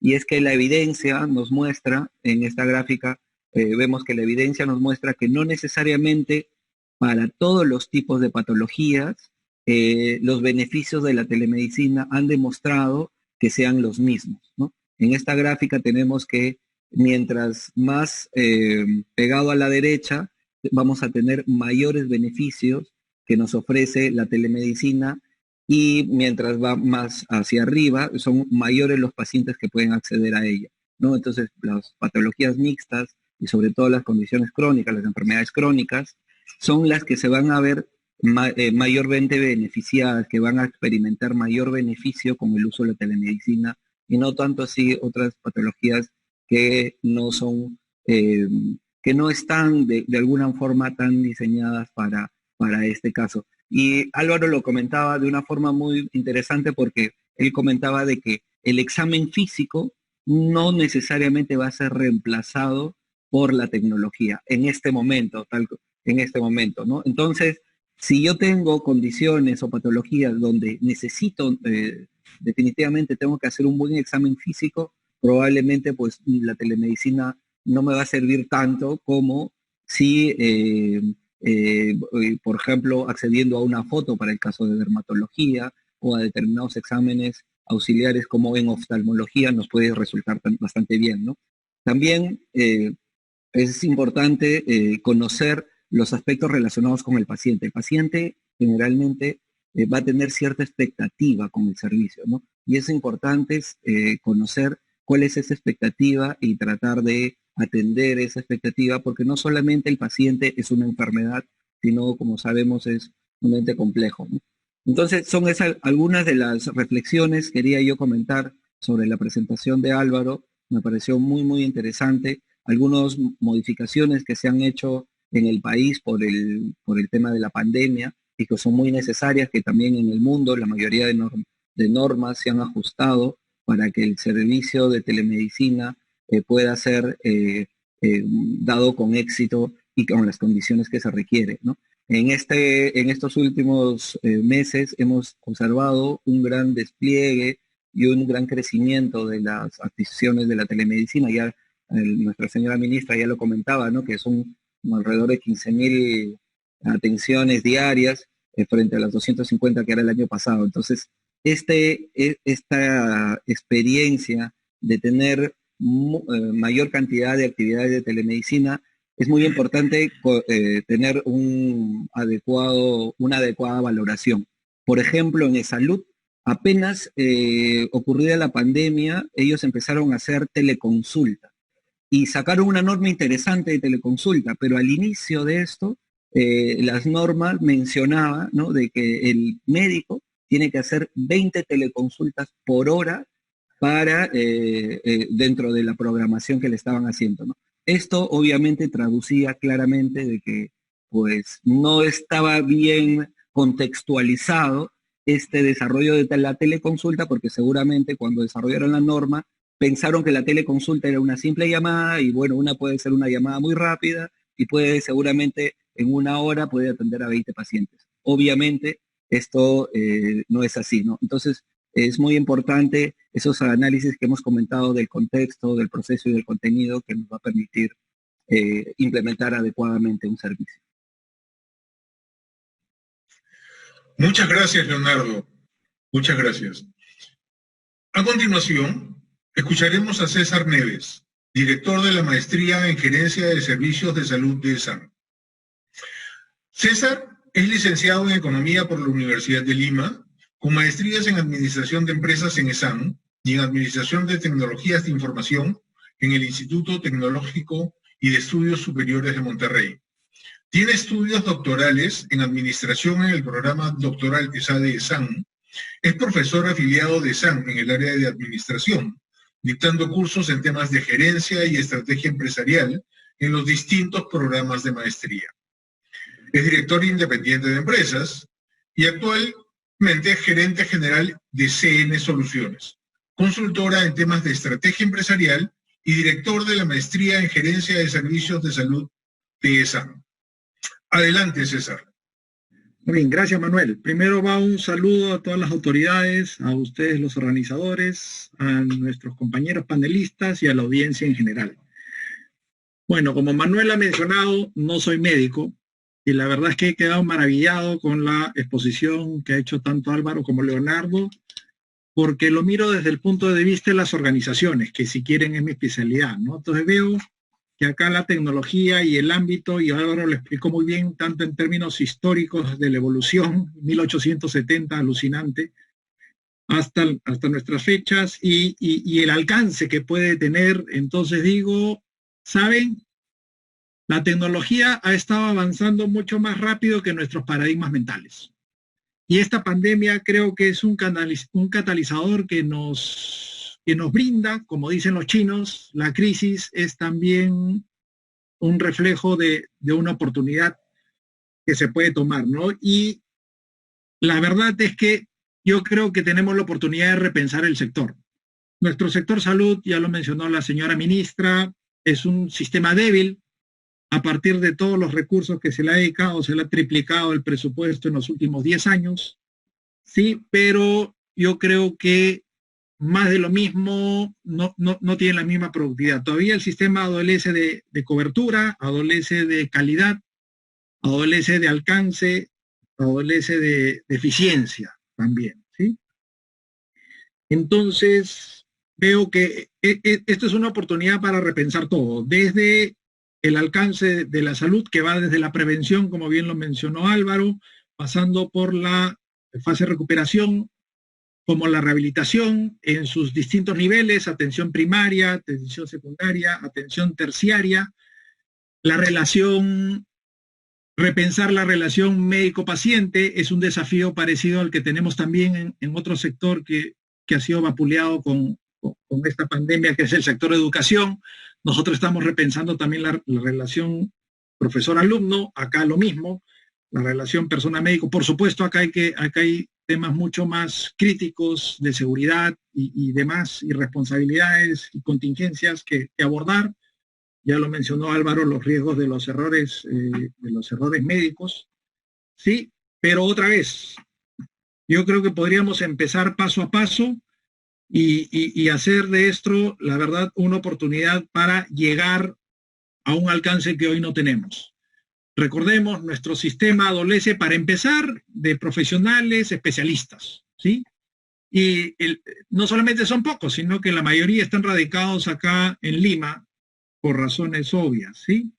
Y tenemos a las regiones pues que les falta expertise, no solamente infraestructura hospitalaria, sino también infraestructura de experticia. Entonces, acá esta tecnología nos permite abordar no solamente la relación médico-paciente, que claro, hay que abordar los temas de seguridad y todo lo demás, sino también los de experticia, ¿no? ¿Cómo le hacemos llegar a una posta a un policlínico o inclusive hasta los hospitales que adolecen de especialistas ahí en las regiones, del consejo de nuestros más cualificados profesionales, que los tenemos, pero no en cantidad suficiente, para poder abordar los temas complejos que ocurren a todo nivel, ¿sí? Ahora, claro, ese desafío involucra aprovechar recursos con los que ya tenemos y sin embargo están ahí probablemente desaprovechados. Por ejemplo, la red óptica, la dorsal, que está ahí sin utilizarse, eso conecta toda la costa, conecta las principales regiones del país y prácticamente no está utilizada. Eso podría conectar a todos los hospitales para empezar y a todas las clínicas, y ya con eso por lo menos tenemos las vías de comunicación listas. Ahora, claro, el siguiente desafío es cómo trabajamos los sistemas de información para compartir la información para que las historias clínicas viajen a lo largo de todo el país. Ese es probablemente otro desafío que haya que hacer, ¿sí?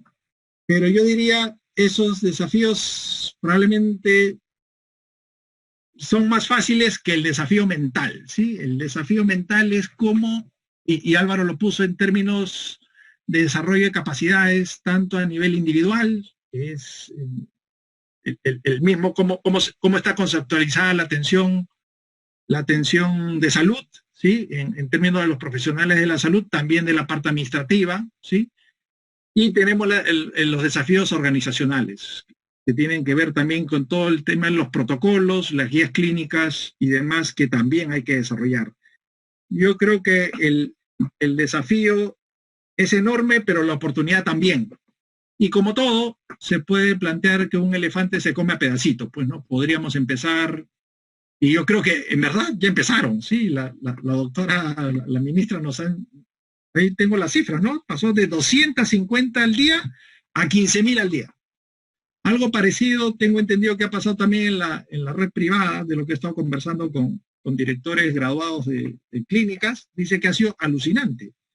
Entonces yo creo que esto ya empezó.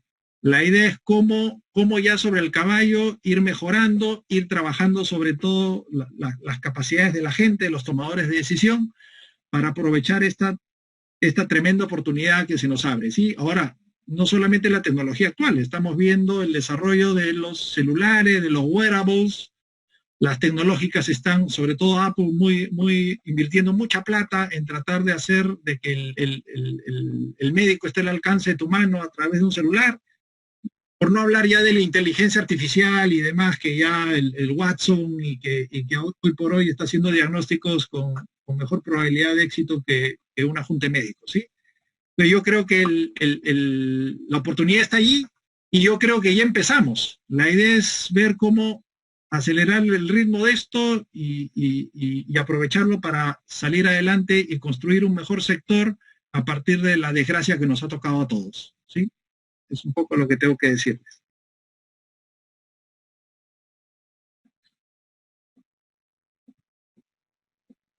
Muchísimas gracias, César. Ahora, permítanme presentarles a nuestro tercer panelista, es Edwin San Román, gerente general de Electroperú. Edwin es doctor en ingeniería por el Real Instituto Tecnológico de Estocolmo, Suecia, e ingeniero electricista por la Universidad Nacional de Ingeniería. Cuenta con 45 años de experiencia profesional, de los cuales 25 años en el sector eléctrico y 20 años en el sector de telecomunicaciones. Ha sido presidente de OCIPTEL, consultor internacional del Banco Mundial, del Banco Interamericano de Desarrollo, de la Unión Internacional de Telecomunicaciones y del Gobierno de República Dominicana. En la actualidad, dentro de los proyectos de responsabilidad social de Electroperú, están abocados en apoyar con proyectos de atención primaria de la salud en establecimientos de salud de la región Huancavelica, con infraestructura básica y aplicación de telesalud. Adelante, Edwin. Ok, muchísimas gracias. Permítanme subir la presentación, si es que la están viendo. ¿Están bien? Perfectamente bien. Ok.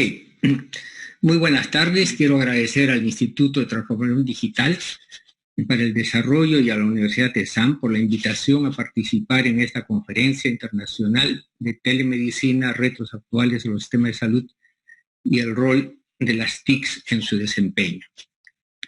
Permítanme primeramente presentar a nuestra empresa Electroperú. Es una empresa estatal de generación eléctrica, la más grande de generación hidráulica del país, que provee entre el 30 y 20% de la energía que consume el sistema interconectado peruano.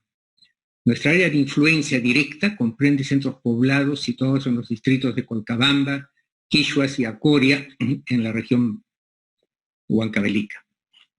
Como empresa, ejecutamos proyectos de responsabilidad social con el objetivo de contribuir al desarrollo socioeconómico de las comunidades de nuestra área de influencia directa. Estos son proyectos productivos, proyectos educativos y proyectos de infraestructura. La exposición del doctor Álvaro Muñoz Escobar nos muestra, pues, que hace 140 años, ¿no?, ya se realizaban teleconsultas. Están viendo mi presentación, ¿no? ¿Sí? Sí, sí. Okay. Sí. Ya se realizaban hace 140 años, ya se realizaban teleconsultas, hace 115 años telecardiogramas, hace 75 años existía ya un radiodoctor, ¿no?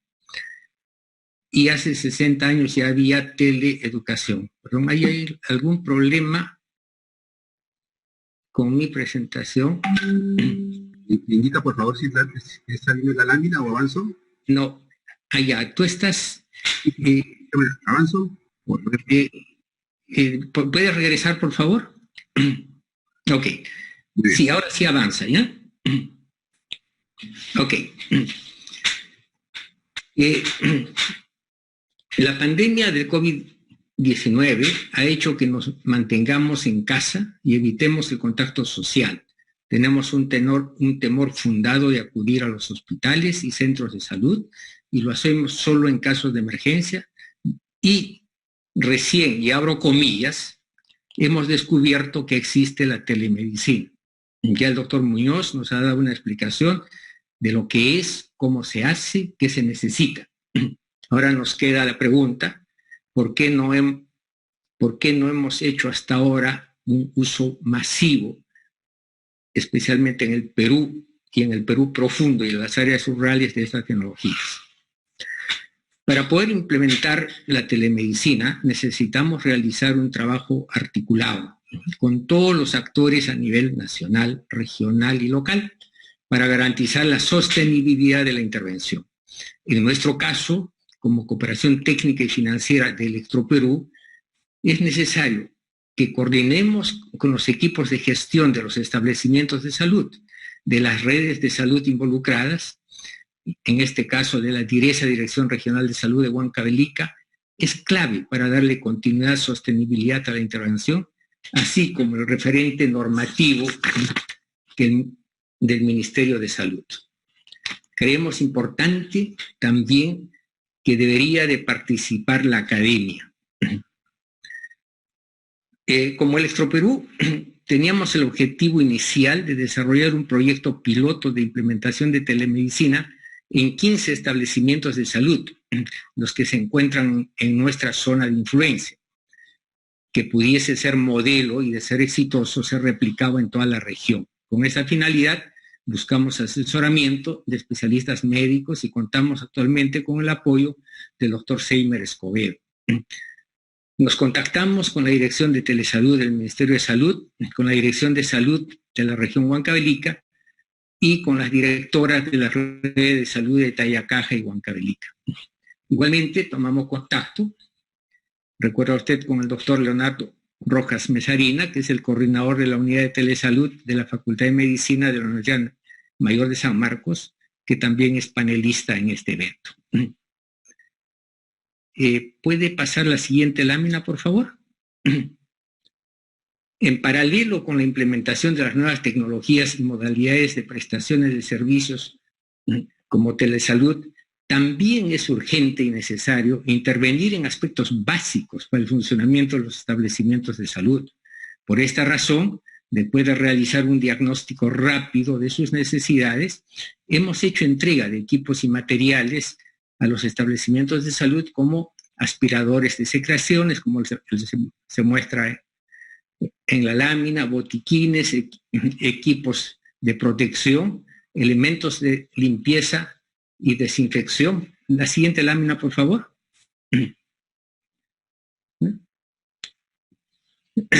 Termómetros infrarrojos, oxímetros, entre otros. Esto fue ya durante la pandemia. En las comunidades, la siguiente, por favor, en las comunidades también son claves los agentes comunitarios de salud, aquí quienes son los primeros en contactar a los pacientes. Se les preparó kits que cuentan con un botiquín, alcohol gel, jabón líquido, lejía, una mochila y las EPPs. Es esencial también que cuenten con disponibilidad de agua y saneamiento básico. ¿Puedes pasar a la siguiente, por favor? Estos aspectos no deben seguir postergados, menos en instalaciones de salud. La emergencia sanitaria actual nos demuestra que esto es indispensable.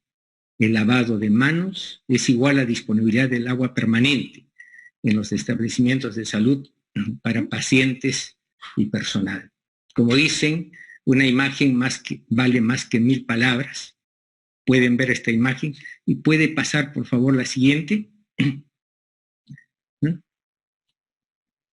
¿Puede retroceder, por favor? La anterior.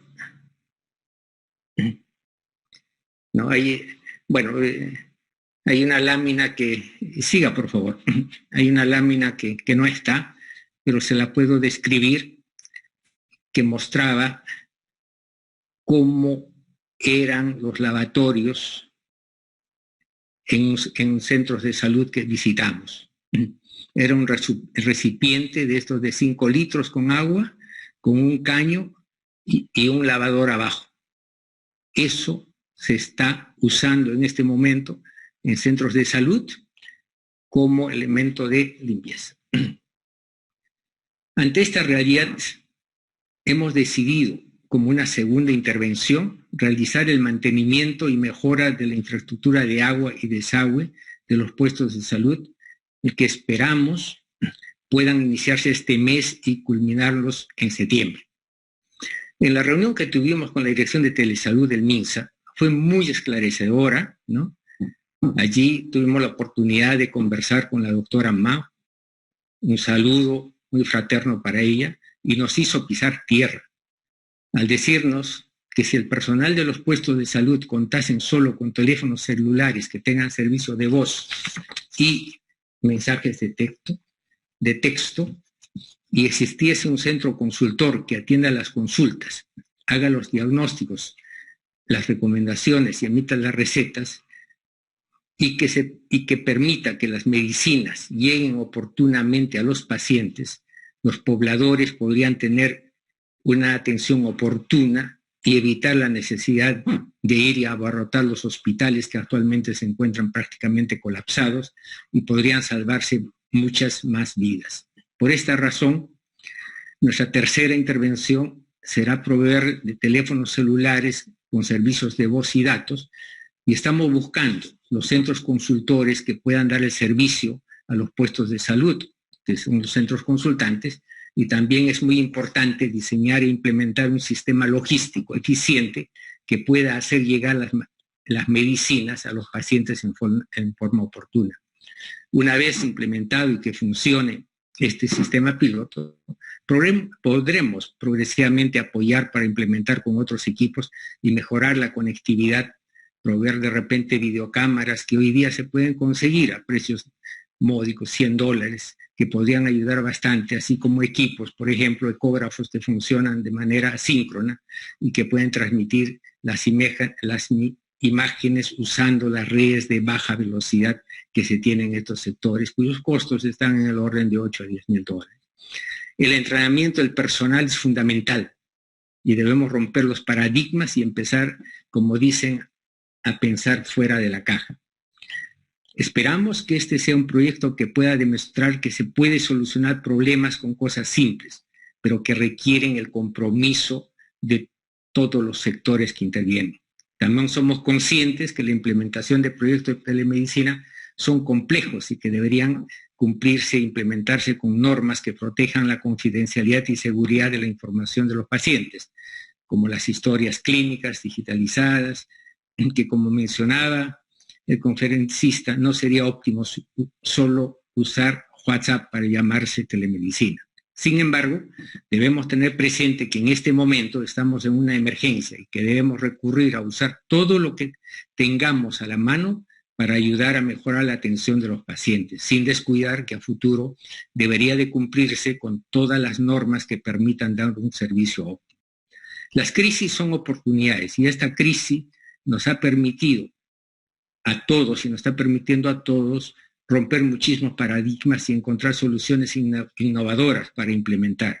Eso es lo que queremos hacer en este proyecto y que permita, pues, mejorar la atención primaria de la salud en estas áreas totalmente olvidadas. Como empresa, estamos dispuestos a financiar proyectos de investigación e innovación orientados a este tema, utilizando la normatividad vigente que da los beneficios tributarios a las empresas que apoyen proyectos de investigación y desarrollo, ¿no? Y que cumplan los requisitos que la normatividad vigente. Creo que esta es una oportunidad muy grande para la academia y los centros de investigación para hacer algo, para mejorar, pues, la atención en estas áreas rurales que realmente, como han podido ver en las fotos, es lamentable.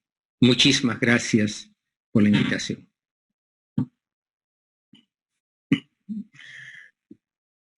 Muchísimas gracias, Edwin. Muy interesante el punto de vista empresarial.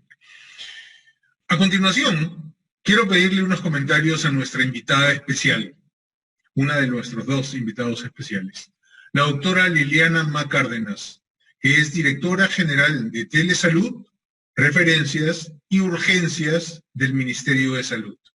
Doctora Ma, por favor.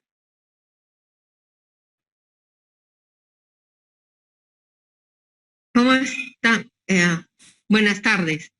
Bueno, he estado escuchando atentamente la presentación de todos los ponentes y realmente sí, la telesalud en este momento en el país, como ya lo ha venido diciendo la ministra, cobra una relevante importancia debido a la coyuntura, pero como también lo mencionó, nosotros ya venimos desarrollando los servicios de telemedicina a nivel nacional y ahí está, parece que estaban viendo el video. Sí, nosotros creo que es como toda oportunidad que tenemos en las crisis, una gran ventaja de que el sistema ya tiene una red nacional de telesalud creada a nivel nacional. Tenemos cómo impulsar a nivel de regiones y las regiones trabajan en red con los hospitales, establecimientos de salud, centros de salud de primer nivel y lo que ahora hemos implementado en el Ministerio de Salud ya es el contacto con el domicilio, tanto del médico como el domicilio del paciente. Eso pensando en general, porque los establecimientos de salud de donde se hacían las prestaciones de salud o las atenciones de telemedicina eran básicamente basados en una infraestructura física que nosotros llamábamos IPRES o instituciones prestadoras de servicios de salud, sean públicos o privados. Pues a raíz del aislamiento social obligatorio, se mudaron los pacientes a sus hogares, pero también el personal de salud, con lo que tuvimos que cambiar un poco la estrategia para que los pacientes y los prestadores de salud puedan atender y ser atendidos desde sus hogares. La normativa está vigente, hay que flexibilizar, en tiempos de pandemia obviamente tenemos que ver, porque la necesidad de la población es permanente, ellos necesitan ser seguidos por sus médicos en casos de pacientes crónicos y en casos de pacientes sean de COVID o no COVID, ¿no? Igual se van a enfermar, igual van a necesitar de una orientación médica, las gestantes, igual los pacientes que tienen enfermedades crónicas, para hacerles un seguimiento. Yo en general he escuchado las presentaciones, estoy muy gustosa de poder compartir un poco y aprender de todos ustedes cuáles las perspectivas.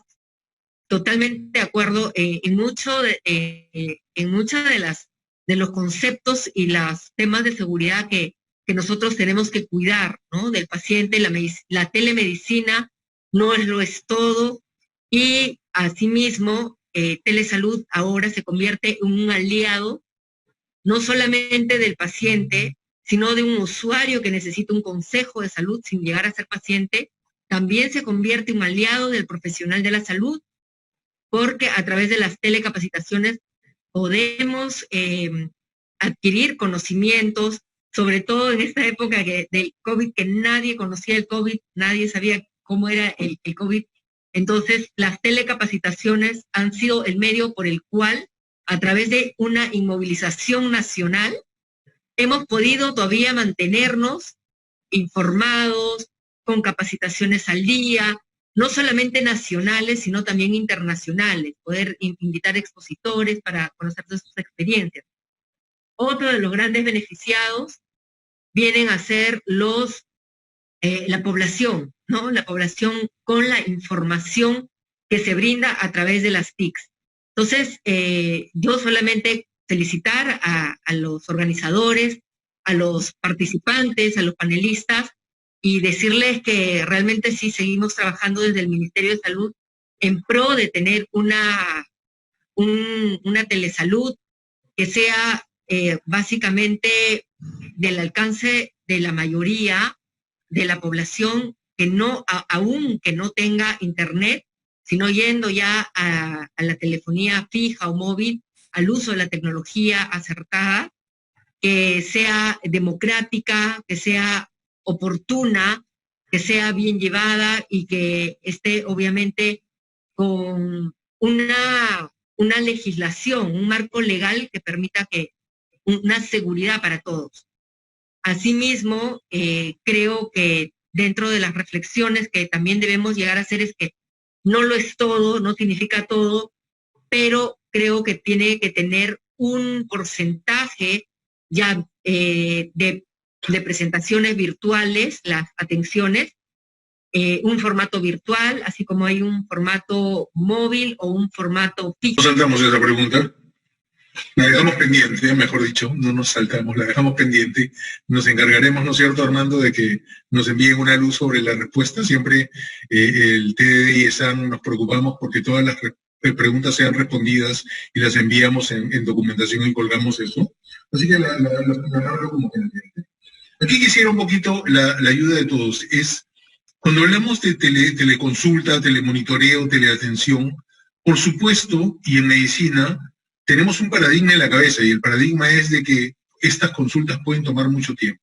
Sin embargo, para poder planificar claramente, tenemos que tomar promedios. Lo que nos dicen en una muy buena análisis y pregunta, nos dicen, si en algunos lugares, principalmente que hablan de telemonitoreo de COVID en salud, se plantean un tiempo promedio de 5 minutos para una teleconsulta, ¿cuál debería ser el tiempo óptimo para una atención? ¿Qué opinan de eso? O experiencias internacionales o algo que nos puedan comentar respecto de este tema tan crucial para un cálculo y para planificación? ¿Quieres lanzarte primero, Leonardo?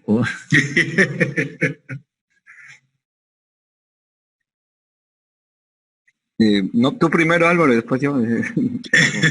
Bueno, A ver, esto de los promedios, esto es supremamente engañoso. Mira, hay una experiencia en Colombia donde y después el Centro de Estudios Latinoamericanos de Informática, que una consulta no debería durar no debería durar menos de 20 minutos. Y eso se convirtió en el estándar, ¿no? Entonces ahora todas las consultas duran 20 minutos. Entonces, sea un control o sea un examen neurológico, entonces ahora se programan 20 minutos. Ese es el problema de definir las cosas, digamos, desde un punto de vista externo. Entonces, haciendo esa salvedad, que una consulta decir que 5 minutos me parece corta. Es que en 5 minutos no hay oportunidad de hacer un report, no hay oportunidad de preguntar pues prácticamente nada.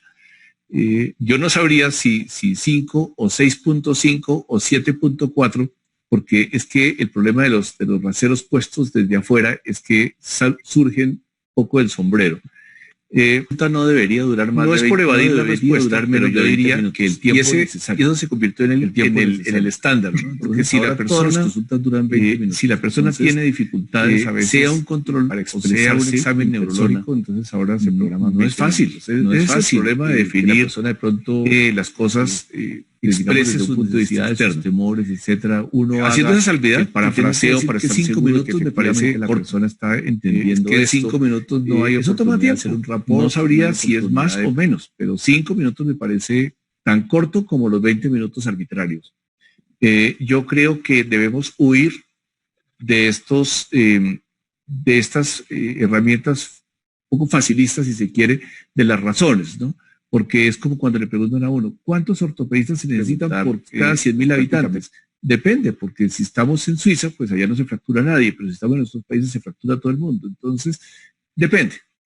Hay que huir un poco de esto e ir ajustando los estándares, si se quiere, para efectos de producción y de productividad, pero a realidades locales.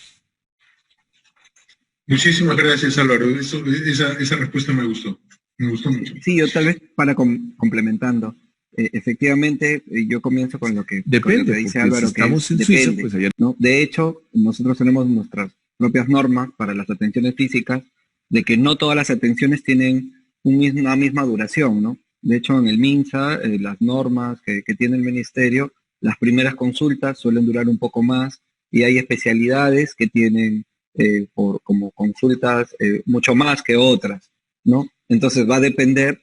Y el otro elemento, cuando hacemos telemedicina, hablamos de la curva de aprendizaje, ¿no? De la curva de aprendizaje, de las herramientas que va a utilizar el médico por un lado, el paciente por otro, para que esto pueda ir variando. De hecho, entonces, esto va a ir variando.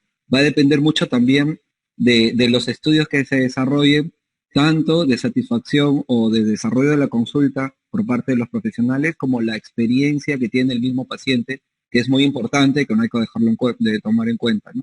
En otros países, por ejemplo, las consultas físicas, acá nos quejamos mucho del tiempo que les dan a los médicos.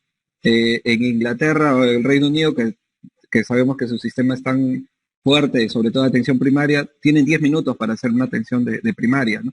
Entonces, el tema es relativo, va a depender, y yo creo que también es muy importante la investigación que se haga y sobre todo la experiencia que se tome para la programación. De hecho, muchos me van a decir, no, la programación a mí me dicen que haga tanto en la consulta y ya, pero esto siempre va a depender de las enfermedades, de las patologías y sobre todo al inicio de esta curva de aprendizaje en la cual van a ir acomodándose, ¿no? a estas nuevas herramientas. Muchas gracias, Leonardo. Si me permiten, por favor. Sí, Edwin, por favor. Aunque yo no soy médico, pero puedo compartir la experiencia mía, ¿no?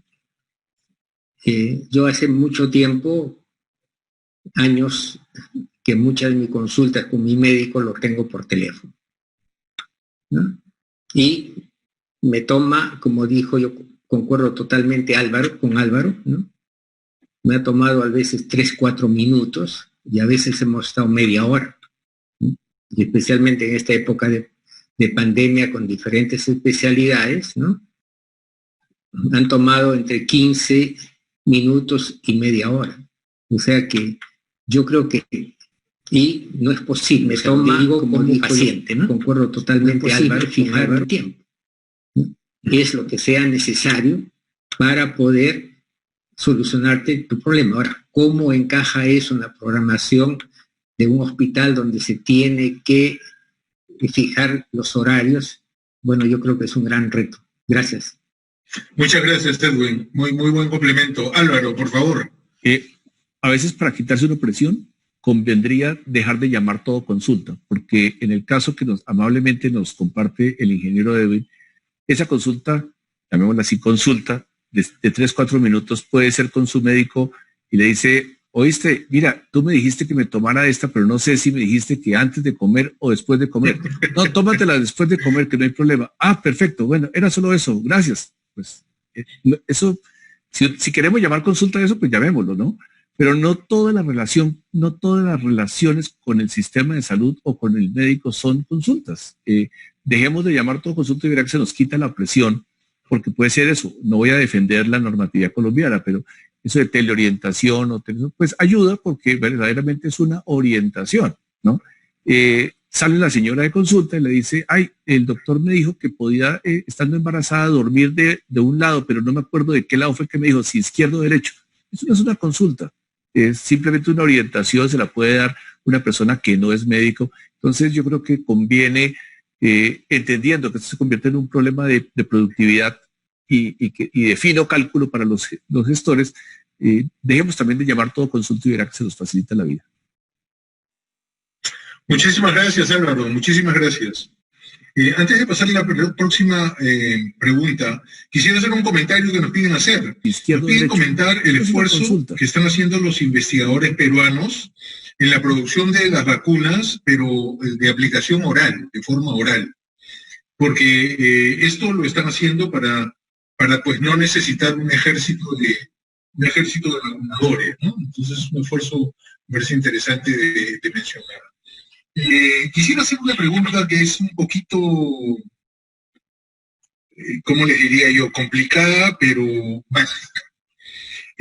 Nos dicen así, ¿no? La telemedicina deshumaniza la práctica médica, o puede tender a deshumanizar la práctica médica, ¿no? Por temas de control, por temas de tiempo, por temas de productividad, incluso por temas de tercerización, contratación, etcétera, diversos factores. ¿Qué opinan al respecto? Leonardo me dejó solo al principio, entonces voy a... No, sí, ya yo comienzo. Ah, dale. Esta me parece una pregunta súper interesante y es que hay que recordar que la tecnología es una herramienta y no es un fin. Entonces, la tecnología, al ser una herramienta, va a depender mucho de cómo la usemos, esta herramienta, para el fin que le demos. Entonces, al inicio, yo recuerdo mucho al inicio cuando salía este tema del internet, cuando salía este tema del uso de las telecomunicaciones en general, y del celular, ¿no? Cuando el celular veíamos en una mesa o en un restaurante todo el mundo con el celular y decía, bueno, el celular lo que está haciendo es deshumanizar. El celular no deshumaniza, lo que deshumaniza es el uso que le dan las personas a la tecnología para que evita ese contacto social. Hoy estamos en una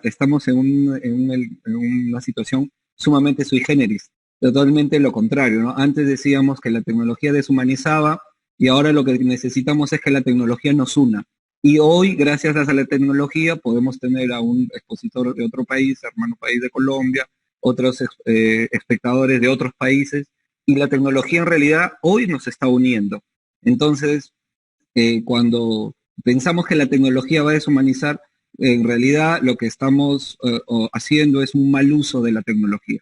Entonces, la tecnología, al ser una herramienta, va a depender del uso que le demos y el uso correcto, que es una responsabilidad nuestra como voceros, como profesionales, como expertos, para indicar a toda nuestra población y a todos nuestros profesionales y el sistema de salud hacer un buen uso de la tecnología para evitar este tipo de distorsiones como puede ser la deshumanización. Yo creo que la pregunta me parece absolutamente pertinente, porque nosotros los latinoamericanos, pues tan tan afectuosos, tan cálidos, tan gustosos de la interrelación humana, del contacto, etcétera, pues es una pregunta que me parece absolutamente pertinente. Pero si vamos a la realidad, en donde actualmente bajo la consulta presencial la persona va a la consulta y ni siquiera lo llaman por el nombre, por estar digitando en el computador ni siquiera hay contacto visual, si escasamente lo examinan, pues no le vamos a echar ahora la culpa al celular de que es que deshumaniza, si es que hemos venido adoptando malas prácticas por la presión del tiempo, etcétera. Entonces, no le echemos la culpa a lo que no la tiene. Yo estoy de acuerdo con Leonardo, creo que es una relación diferente. Nada más imaginemos el efecto que podría tener yo llamar a una paciente mía, doña María, mire, resulta que estoy en el cumpleaños de mi esposa, pero no podía dejar de pensar en usted, cuénteme, ¿usted ya se mejoró? No, pues doña María queda matada. Y dice, no, pues eso, la verdad es que el doctor estando en el cumpleaños de la esposa me llamó y no, pues yo, pues, ¿cómo le iba a decir que no? Es decir, si uno quiere mirarlo desde el punto de vista positivo, la tecnología permite en esos 2 minutos de llamada crear un efecto de afianzamiento de la confianza, si se quiere, pues mayúsculo, que de otra forma no se podría tener. Entonces, sí, creo que el temor es razonable. Es la mitad del ejercicio médico. La relación médica-paciente es la mitad de la relación, ¿no? No es el antibiótico, es la interrelación humana, pero no creo que estemos buscando culpables en esto. Es una oportunidad de reconvertirlo y fortalecerlo, sí. Muchísimas gracias, muchísimas gracias. ¿Me permites, Manuel? Sí, sí, Edwin. Sí. Mira, yo creo que o sea, lo que el tema y la pregunta es bien pertinente, pero yo creo que mucho tiene que ver con los paradigmas que tenemos, ¿no? Y voy a poner otra analogía que no es médica, ¿no? Hace 4 meses, si nos hubieran dicho que todas nuestras empresas, nosotros tenemos una empresa como 300 personas, ¿no? Y nos veíamos y teníamos las reuniones presenciales. Hoy día lo hacemos absolutamente todo en forma virtual. Y la empresa sigue funcionando y en algunos temas, ¿no? Incluso mejor que cuando era presencial. Por ejemplo, en las reuniones que yo tengo con mis gerentes y subgerentes, ¿no? Somos 25 y tenemos una reunión de coordinación semanal de media hora y es sumamente productiva, porque estamos mirando, igual que estamos haciendo ahora, estamos viendo a cada uno de nosotros y la gente está más atenta, ¿no? Entonces, yo creo que es un tema de paradigmas, ¿no? Que tenemos que acostumbrarnos, ¿no? Estoy seguro que la gente ahora joven que va a empezar o está empezando a usar esto y que no ha vivido lo anterior, no lo va a sentir. Y depende de cada uno de cómo se siente. Y el cambio es lo que vale ahora, ¿no? Gracias. Muchísimas gracias, Edwin. La doctora Ma está con nosotros. ¿Es cierto, doctora? Creo que usted quería participar. Sí, brevemente. Yo quería comentarles que en el Ministerio de Salud nosotros tenemos una experiencia con telemedicina. Y en esta experiencia, que han sido alrededor de 3 años, hemos tenido una evitación de referencias del 80% de pacientes. O sea, 80% de pacientes, del 100% de pacientes que necesitaban una referencia, un viaje, 80% se resolvieron con una teleconsulta. Entonces, cuando nosotros vimos esta cifra, nos sorprendió. Y ha sido casi una constante. A veces iba de 50 a 80, pongámosle en promedio 70% de referencias evitadas porque se hizo una teleconsulta. En muchos establecimientos de salud del primer nivel de atención del país, tenemos que no hay profesionales especialistas. Muchas veces no hay médicos o muchas veces no hay un médico especialista. Entonces, lo que hace el médico general o lo que hace un personal de la salud que no es médico, escribe una referencia, una hoja de referencia y le dice al paciente viaja. y trasládate 3, 4, 6, 8 horas, hasta 24 horas hasta Lima, para que te atienda un especialista. Lo que nosotros hicimos con la telesalud, a través de telemedicina, la Red Nacional de Telesalud, es que traíamos al especialista hacia el consultorio de manera virtual. Y con eso se evitaban los viajes innecesarios. Entonces mi pregunta va un poco en ese sentido. ¿Por qué le llamamos deshumanizar? Creo que me parecía más inhumano, ¿no? Mandar al paciente de viaje con gastos de bolsillo, dejando a la familia, viajando con sus pequeños, innecesariamente, y cuando llegaba el paciente o los pacientes, porque a veces viajaban con 2, 3 niños, hacia un hospital, el médico, el especialista, el dermatólogo, el pediatra le decía, ¿para qué has venido si esto lo pudieron haber resuelto en tu establecimiento de salud con una teleconsulta? Entonces, realmente el término de deshumanizar o inhumanizar, eso es muy personal y hay que tratarlo con mucho cuidado, porque mandar de viaje a una persona de una manera irresponsable, y cuando podemos usar la tecnología para evitarles todo ese gasto de bolsillo, todo ese viaje, toda gente que ni sabe hablar español, viene a la capital donde encuentra una selva de cemento, realmente es traumático. Entonces nosotros lo hemos vivido con muchos pacientes y eso me parece más humano, dejarlos en tratamiento, en telemanejo conjunto, ¿no? Eso nada más quería comentarles. Muchísimas gracias, doctora Ma, muchísimas gracias, porque precisamente resalta la humanización de la medicina y de la telesalud. Muchísimas gracias. Lamentablemente el tiempo siempre es un tirano y nos va a dejar con la miel en los labios de muchas interesantísimas preguntas. Sin embargo, como es nuestra costumbre, vamos a responderlas todas, seguramente con unos resúmenes, pero nuestra mejor intención es la de hacerla. Así es que, luego de tan interesantes preguntas, no me queda más que darles las gracias a todos por su gentil y entusiasta asistencia. Y, eso sí, por favor, tómenme un par de minutos. Lo que quiero es invitarlos a participar de nuestra próxima 5ª conferencia internacional. El tema central va a ser inclusión financiera digital. Hoy día, creo que más que nunca en tiempos de pandemia, hemos sufrido y nuestros diferentes compatriotas sufren un tema de, por ejemplo, recepción de bonos o recepción de subsidios y que los obligan a movilizarse. Muchos temas en común con telesalud. Y no hemos sido capaces de poder incluir a ese, se dicen muchas cifras, entre 60, 70 u 80% de compatriotas nuestros que no tienen una cuenta o que no tienen una forma de llegar a tener el dinero o de usar un dinero electrónico que les impida ir a contagiarse, a hacer unas largas colas, perder todo su día en instituciones financieras, y no hemos sido capaces de, entre comillas, incluirlos. Entonces es un tema de plena vigencia, de crítica urgencia, que nosotros queremos abordar agresivamente. Y hemos logrado comprometer a, digamos, una persona muy versada en el tema, es la primera ministra de Desarrollo e Inclusión Social, la señora Carolina Trivelli, con la que yo he tenido el placer, además de trabajar un par de años, construyendo una plataforma de hidroelectrónico, y ella ha comprometido su participación, así es que los invito a acompañarnos el jueves 3 de septiembre.